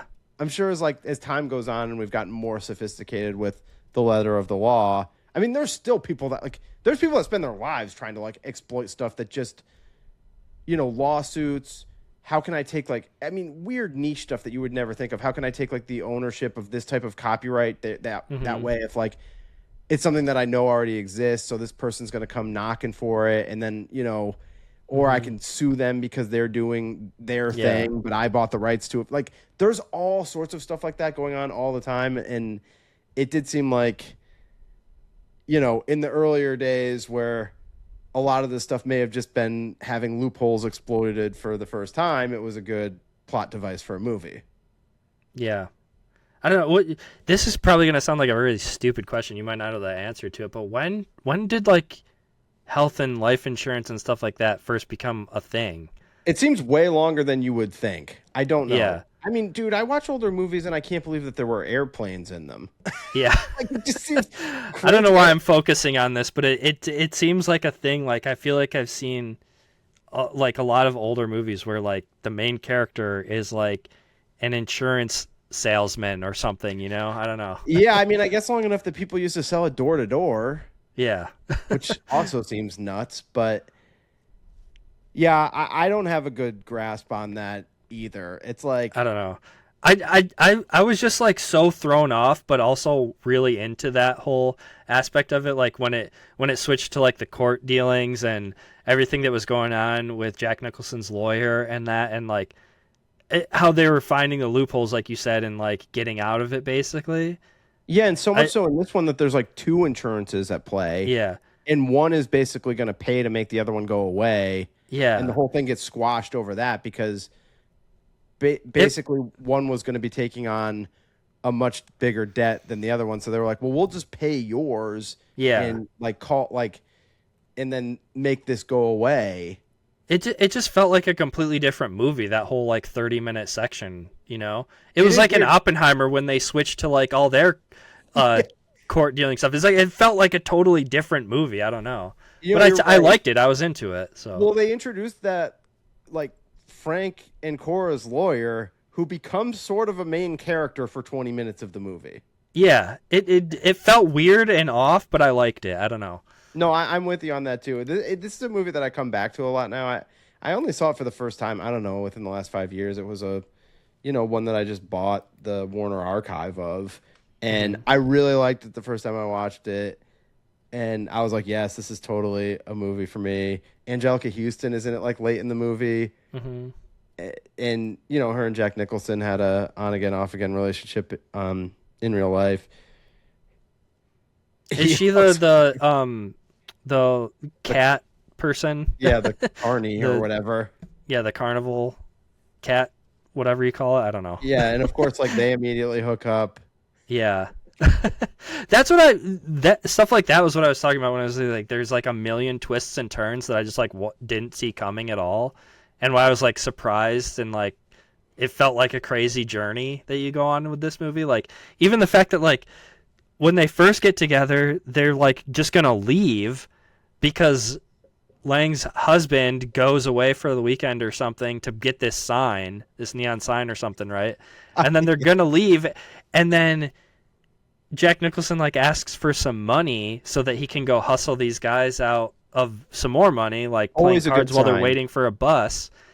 Like that part is so cringe to me. Not the movie is cringe, but like that he does this, and I guess you get an understanding of why he's just a drifter with no life. Because I mean, there's a moment here where she seems like really in love with him, and I do think this movie is pushing the narrative that these two are in love. Yeah, no. By the end, that's why I was saying I was getting emotional by the end of it, because you do feel sad for them. Like even though they're these horrible people who killed a man and like have done some terrible shit, like in the name of love, like go ahead and defend I was still sad that she dies in that end, you know? For sure. But there is this moment that you're talking about where the two of them, it seems like, are maybe going to run away together for the first time. Like this is like, you know, there's a window. There is some money. She has some money, and they're gonna go to a bus station or whatever and head to Chicago and like, it seems like permanently run away, right? And start a life together. And like they're not even like on the bus yet before he's trying to gamble all of their money away. Yeah. And she realizes that like this is problematic. I mean, she's like, this isn't the stability that I was hoping for. This is not what I have at home, so maybe I should just go home. And I was just shocked at that turn. I was like, okay, so now we're back. And Jack Nicholson follows her back. I totally agree. There's definitely like a bunch of unexpected plot twists. And they're subtle. Yeah. You know, they're not so extreme, but you are like, what? Like, okay, I totally thought that these two were going to be like running away together. And in my mind, I was already thinking 20 minutes later in the movie, I was just going to see them off somewhere and her husband like chasing them down or something. I don't know. Yes, it seems like that's where it's heading, and then it's not. Yeah. And then they like when the whole court stuff is going on, they double cross each other like so easily. They both give each other up, and then they both regret it. Yeah, that's what I mean. This is a freaking journey that you go on, and I know. I mean, I guess it's like Body Heat, except they're both the Ned character.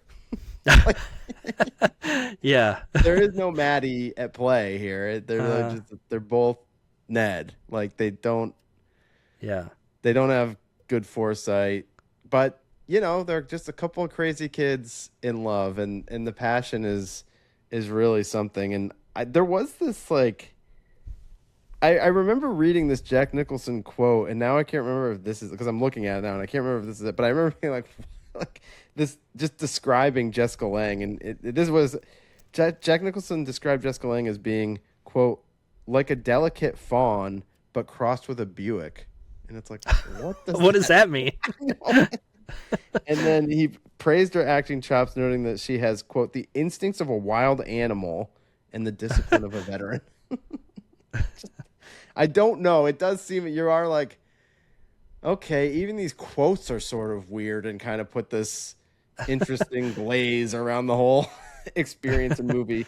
Because, yeah, the sexuality between the two of them is insane. Like, sort of unexpected.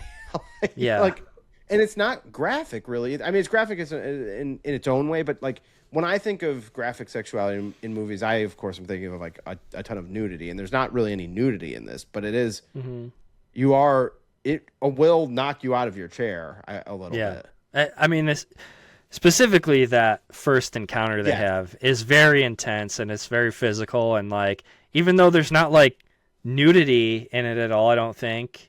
Yeah, no. It's still insanely erotic. It's like 15, 20 minutes into the movie too. Like it's not that deep into the movie.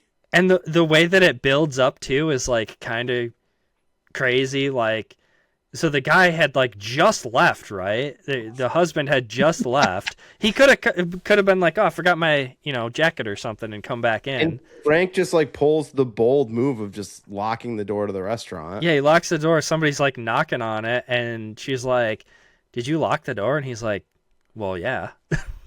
Yeah, and it does start off uncomfortable because it does feel like he's maybe a little too aggressive. And maybe, and she definitely seems apprehensive too. So that's like, it feels very problematic, especially by like today's standards. Like, it's kind of one of those things where like I feel like movies nowadays just wouldn't even take the chance of like having the lead character do something like this, because I mean, even though she eventually is like, yes, I want this, like it still just feels very problematic. I don't know. Yeah, you wouldn't start with the ambiguity of it.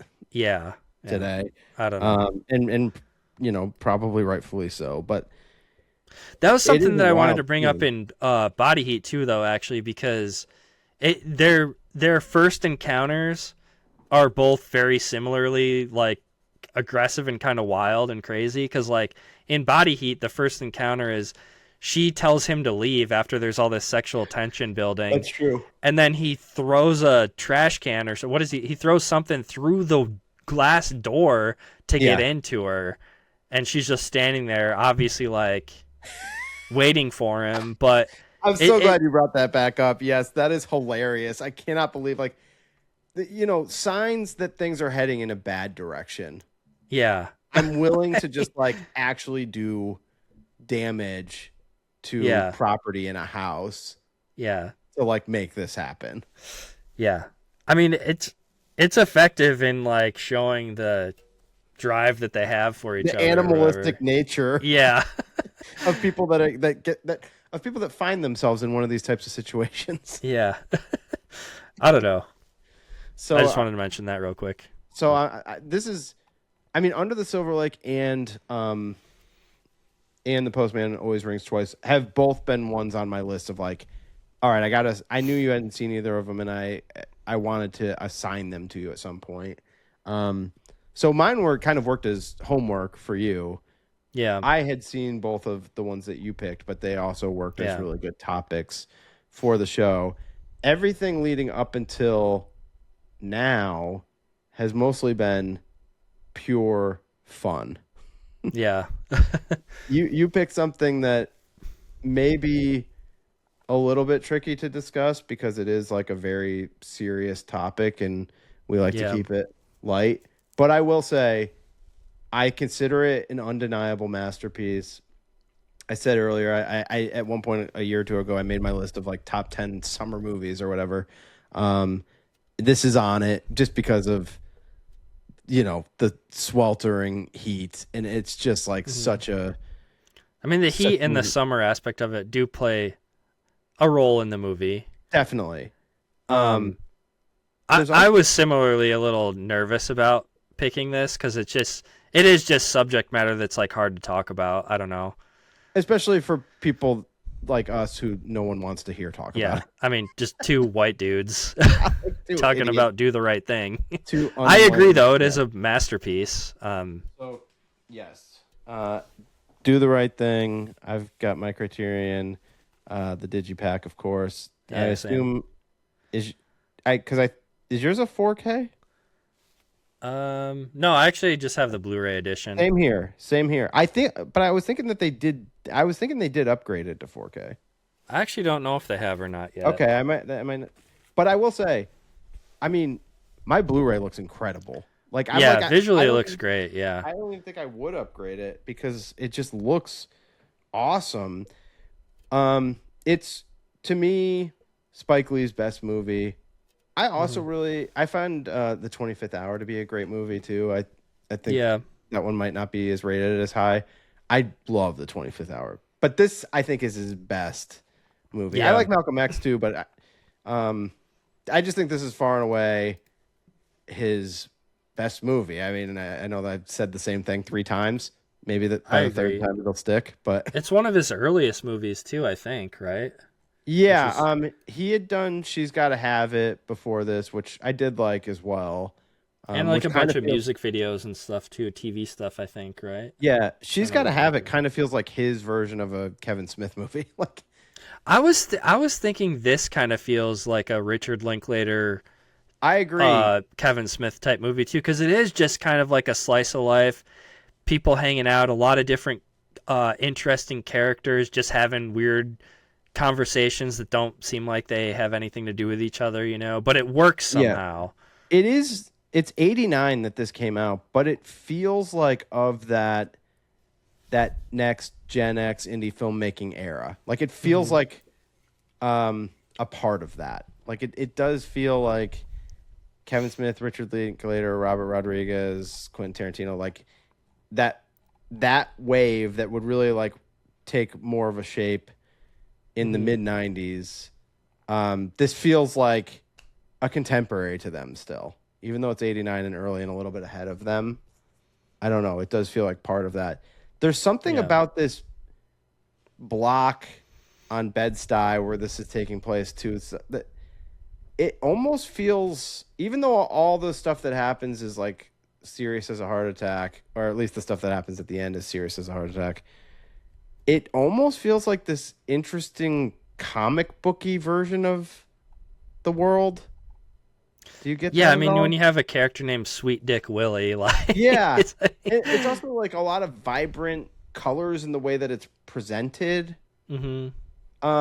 A lot of like kind of choppy, like intentionally choppy editing where you're just getting like, here's a moment with this character and here's a moment with this character and then like sometimes people are just saying things. Yeah, there's some like fourth wall breaking stuff where the characters are just talking directly to the camera. When Radio Raheem is doing the thing with the love hate thing, yeah. You know, like I saw like a video on this. I didn't put this together. The whole thing that he's saying about like, you know, hate is the hand that struck Cain or whatever. That is like from Night of the Hunter. Like Yeah, because he has it tattooed on his knuckles. You haven't seen that movie yet, though, have you? No, I did watch it, and I was a little bit like not loving it, even though it's kind of also an undisputed classic. I don't know. I wasn't getting into it as much as I. That's surprising because I thought that you would like that one. No, I think I need to go back to it. By all accounts, it does seem like it. It seems like I should love it, and I didn't have a great first experience with it. But yeah, like even you see the artwork of just the inner box, like I mean, doesn't this kind of remind you of like a comic book version of Bed-Stuy or something, like what they're trying to present? I see what you're saying. Yeah, and like I sort of feel like the look of the movie is like that, even though everything is real and things turn like very grim and serious by the end. There's an interesting palette to the movie that gives it this unique vibe. I mean, look, it's hard to go into everything that, you know, needs to be explored here. I would say one of the things that the movie does really well is it presents a problem and it's very ambiguous about what the answer should be. And that maybe there's different ways to try to address the problem. And it's not really saying which one is right. Do the right thing.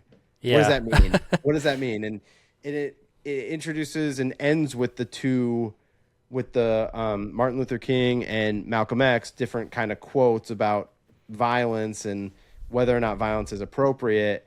And it gives you Martin Luther King first and then Malcolm X second. And the Malcolm X one is a little bit more like, well, sometimes violence works and sometimes sometimes like the situation may call for it. Even Martin Luther King's was just like, violence isn't getting us anywhere. I mean, the whole concept of, you know, an eye for an eye makes the whole world blind. It's two very different approaches. And there's a picture of them like shaking hands and smiling. So it's like you could kind of take the idea of like, well, maybe like the answer of the right thing is some combination of the two. A little bit of A, a little bit of B, yeah. Where those two things meet, and who's to really say, right? I mean, I don't think anybody can really say. I mean, I'm sure like there have been situations where the Malcolm X approach ended up yielding better results. And that is why maybe you would need to go down that road. But it all comes to a head with the storyline towards the end of this movie when Radio Raheem is, killed by the police, and which we've now seen in the news, certainly during our lifetimes. Yeah. Multiple times over the course of the last 30 years or whatever. And I think the way that they do it in the movie with the Mookie character, who is played by Spike Lee, who we spend so much time with, is he seems very like nonchalant, not really caring, kind of going through life without a lot of worries. I mean, he has things that bother him day to day, but he's not really putting a lot of stock into anything. He delivers pizzas. He occasionally stops by to see Rosie Perez, his girlfriend, who also he has a kid with. She mentions that he only stops by like once a week, kind of mentions that he may not be around for their kid as much as she would think is good. But he is very likable. Like the Mookie character is very likable the whole time. He kind of seems like a Richard Linklater slacker type character. He's kind of like a mediator too between like the white characters and the black characters in a way. Definitely. Yeah. And he has very like honest and open conversations with the John Turturro character, who is probably like the most hateable out of. Oh yeah, he's just awful. The family, yeah. I actually think that the performance by Danny Aiello, or whatever, however you pronounce it, is Sal? Is really strong. I love the part at the very end where him and Mookie have the conversation. I know I'm kind of jumping all over the place. I'm just like trying to give get it out, yeah. Just trying to give the crux of the movie. I guess I should say, after the death of Radio Raheem, Mookie, who we have mostly known to be non-confrontational, just not really seeming like he would get involved in something like this, but his friend was just killed. And he kind of starts off the riot by throwing the trash can through Sal's pizzeria window where he works. So the way I don't know if everybody else reads this, so you can just tell me. Do you read? Yeah. The way that I read that is he actually does that to save Sal, because I think he was thinking like, this riot is going to start whether I do this or not, and I'd rather direct or help push them in the direction of let's just burn this down rather than beat Sal and kill him, basically, is where I think that he was that's what I think he was thinking. I don't know. It's funny that you say this, because Spike Lee is on record to say that is not that's not what what the intention was. Okay. Yeah, he just does it because he's angry that his friend was just killed. I mean, that totally makes sense too. Now, here's one thing that I will criticize Spike Lee a little bit. I feel like as a director, you should leave it ambiguous. Now, granted, he's trying to say something with the movie. I'm always more of a fan of like, leave it up to the audience. And if they got it wrong, they got it wrong. But like, he is actually on the record of saying that that's not the reason. Like, people have said that. So people have asked him that. Yeah. Okay. Yeah, I wasn't aware of that. That's cool though. And he said it's a misconception, and that the reason that Mookie does it is because he's angry. And, I mean, it also that makes sense too. So, yeah. And I think it just speaks to the lingering frustration. Like Mookie, we don't really get that with when he's living his day-to-day life, but I think it just is like, oh, this is there all the time, and this person lives with this, and these people live with this. Like this problem. Like, forget anything else about the world. Just if you want to just focus on the world that we know in this movie, these people in Bed-Stuy have this really problematic relationship with these police officers. Yeah. Yeah. Like, obviously, you can draw all sorts of other conclusions about that. You can say a lot. But if you just want to focus on just the world that the movie is presenting us, these police officers in this situation have a very problematic existence in these people's lives. And I think the Mookie thing is there's this underlying frustration that he doesn't think about all the time, but it is there. And he's now reacting to what's just happened. And yeah, they burned down the pizzeria, which has been a staple in the neighborhood. I find the Sal character throughout the movie very interesting. I mean, I do think that you would say that he is racist, even though it's not as overt or as hateful as like his son, you know? Yeah. But there's at least strands of it there. But I do believe the flip side of it too, which is that he does like Mookie and the things where he's saying like, hey, there will always be a place for you here. Mm-hmm. Like I don't think that part is disingenuous. Well, there's also the part yeah, Sal is like a very complicated and interesting character for sure. Because like he does have that conversation with his son, John Turturro's character, where he's saying like, well, you don't want to be here anymore, but the reason that we even have this business is because of the people in this neighborhood. Definitely. You know, like he's like, they're the ones who put food on your table or put food in your mouth, you know, like, so like, I don't know. It's hard to talk about, but well, that's it's the thing. like, yeah, because like some slurs come out later on when he's having his confrontation. So it's like, yeah, like there's obviously something there, but there's also the aspect of him, you know, being respectful to Mookie and like taking an interest in Mookie's sister, which is a little creepy too. Creepy, but that's definitely like a negative on Sal for sure. Yeah. Because it doesn't seem like he's got great intentions.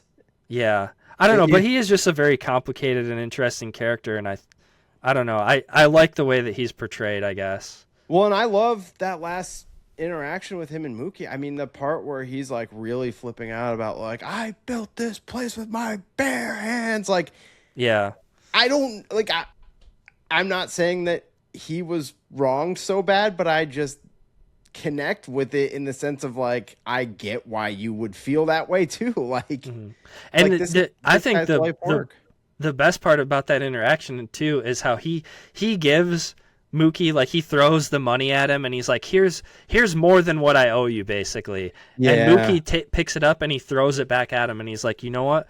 You only owe me this much. That's how much I worked for. That, like, I don't know, something about that I love too. Like, it's like them respecting each other in a weird way, you know? It obviously has gotten to a place of irreparable harm between the two of them by the end, but it is a great clinic in acting between the two of them. I mean, obviously Spike Lee is mostly known as a director, but I think his performance as Mookie is like perfect in this movie. Yeah, we haven't really even mentioned the fact that like it's rare for a director to also star in their movie, and he does an incredible job in this, 100% for sure. Yeah. Giancarlo Esposito, also, you know, everyone's favorite, Gus from Breaking Bad, playing Bugging Out, just super crazy character too.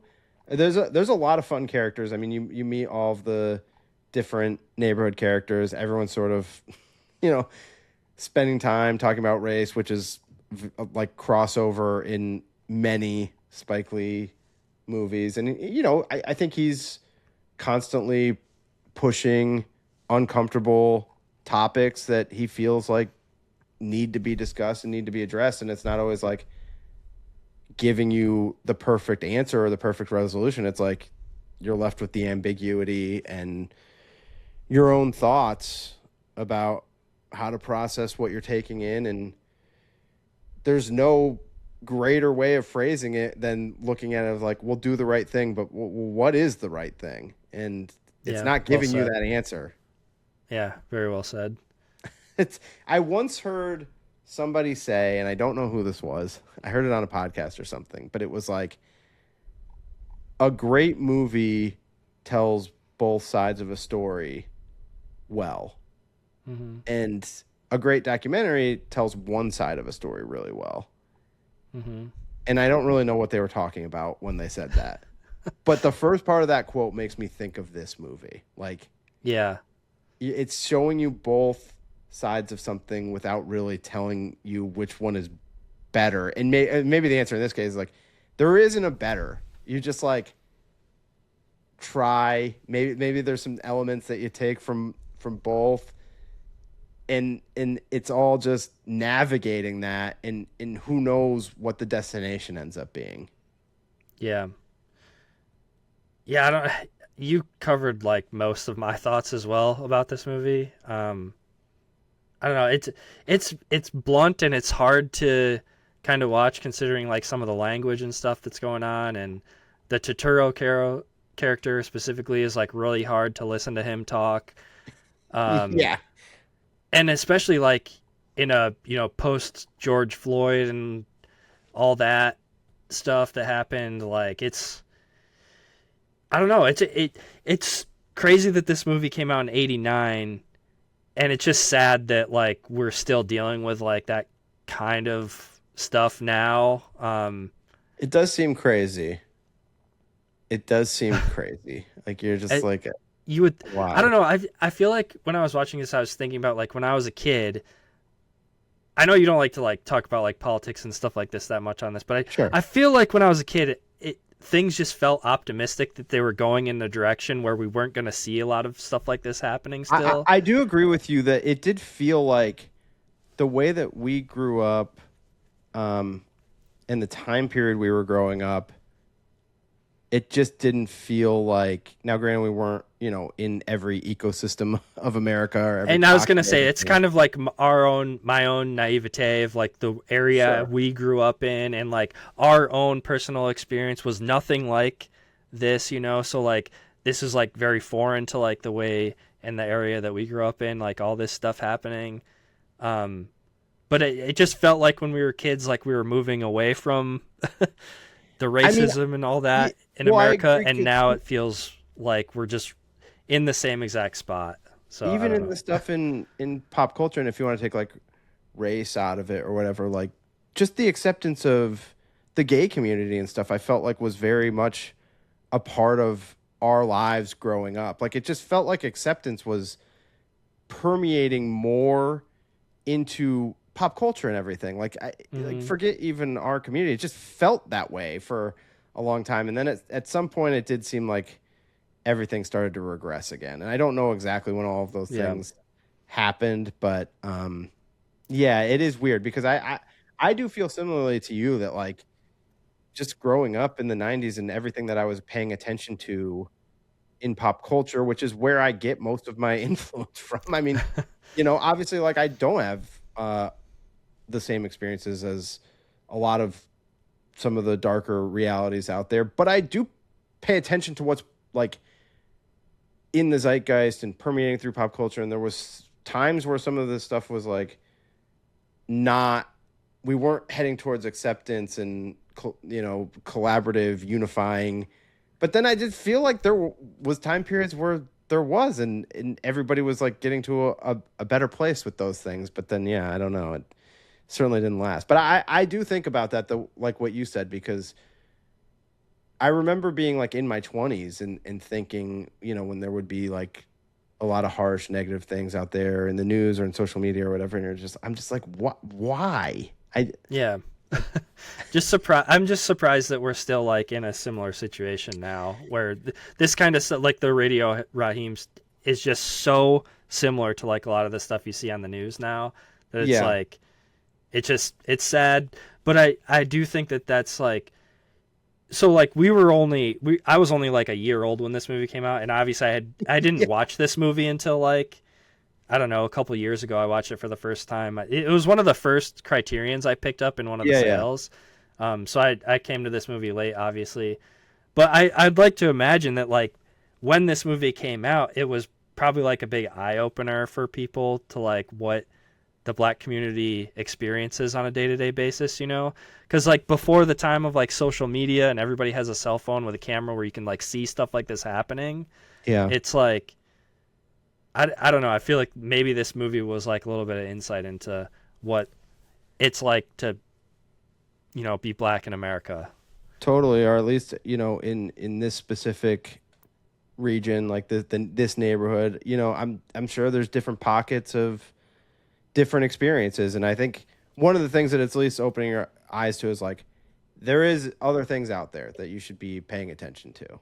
Yeah, absolutely. And at least have an awareness for. And I'll always give Spike Lee credit for like pushing those things out there. Yeah. You know, It's Sometimes he can be a uncomfortable to little- watch, but it's like Yeah. necessary. And that's like one of the best things about great movies is like they can have a message like this, or and it can resonate.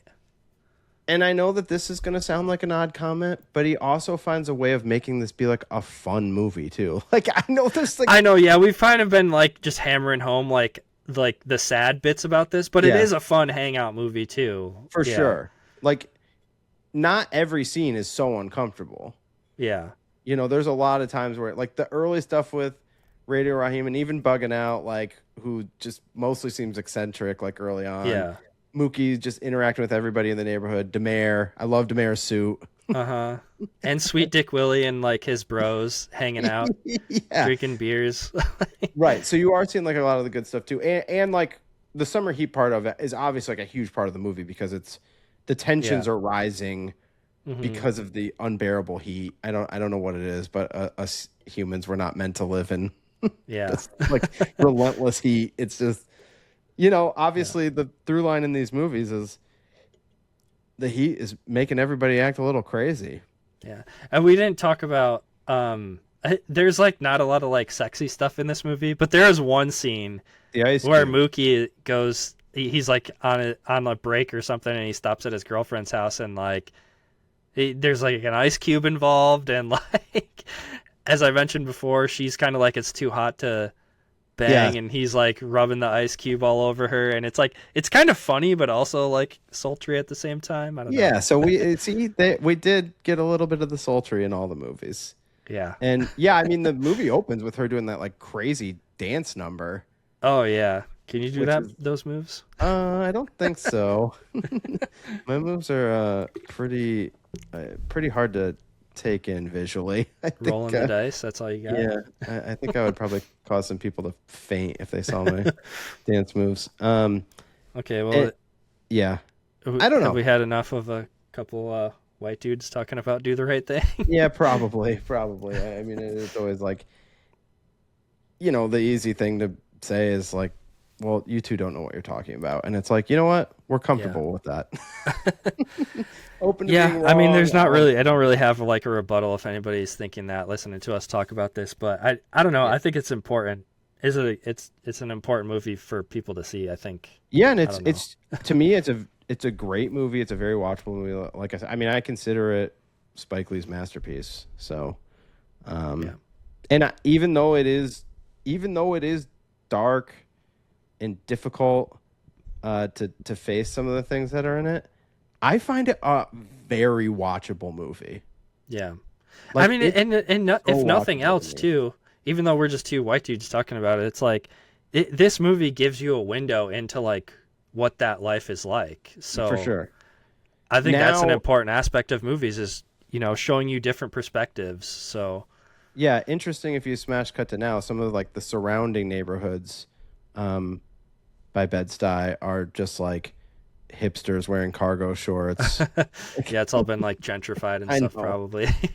Yes. I mean, because I mean, I've spent more time in those surrounding neighborhoods at some hipster bars with some of our hipster friends, and that could be its own movie, like Yeah. some of the loss of some of that stuff, and obviously like there's a lot of movies that just cover the idea of gentrification and some of the negatives with that, and you can even take that further back in time, like what's gone on in the history of America with that concept, not even specific to one race, like just what has gone on with that in the history of a capitalist society and the exploitation of those types of things. I mean, it's dark stuff, Yeah.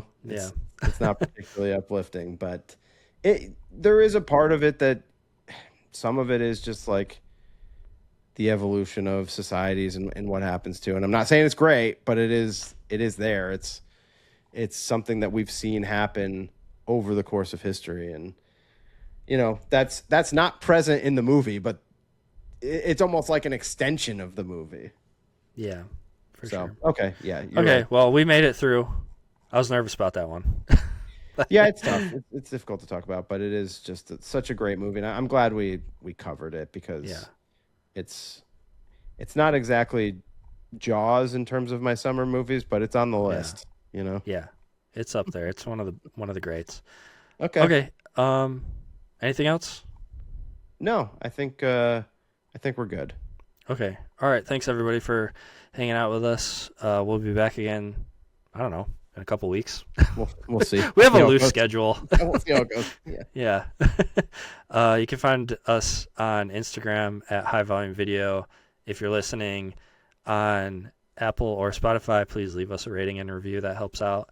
And if you're on YouTube, we're also at High Volume Video. I should make them all one name or something. I don't know. I gotta make it more cohesive. It does feel like not that efficient the way we currently have it.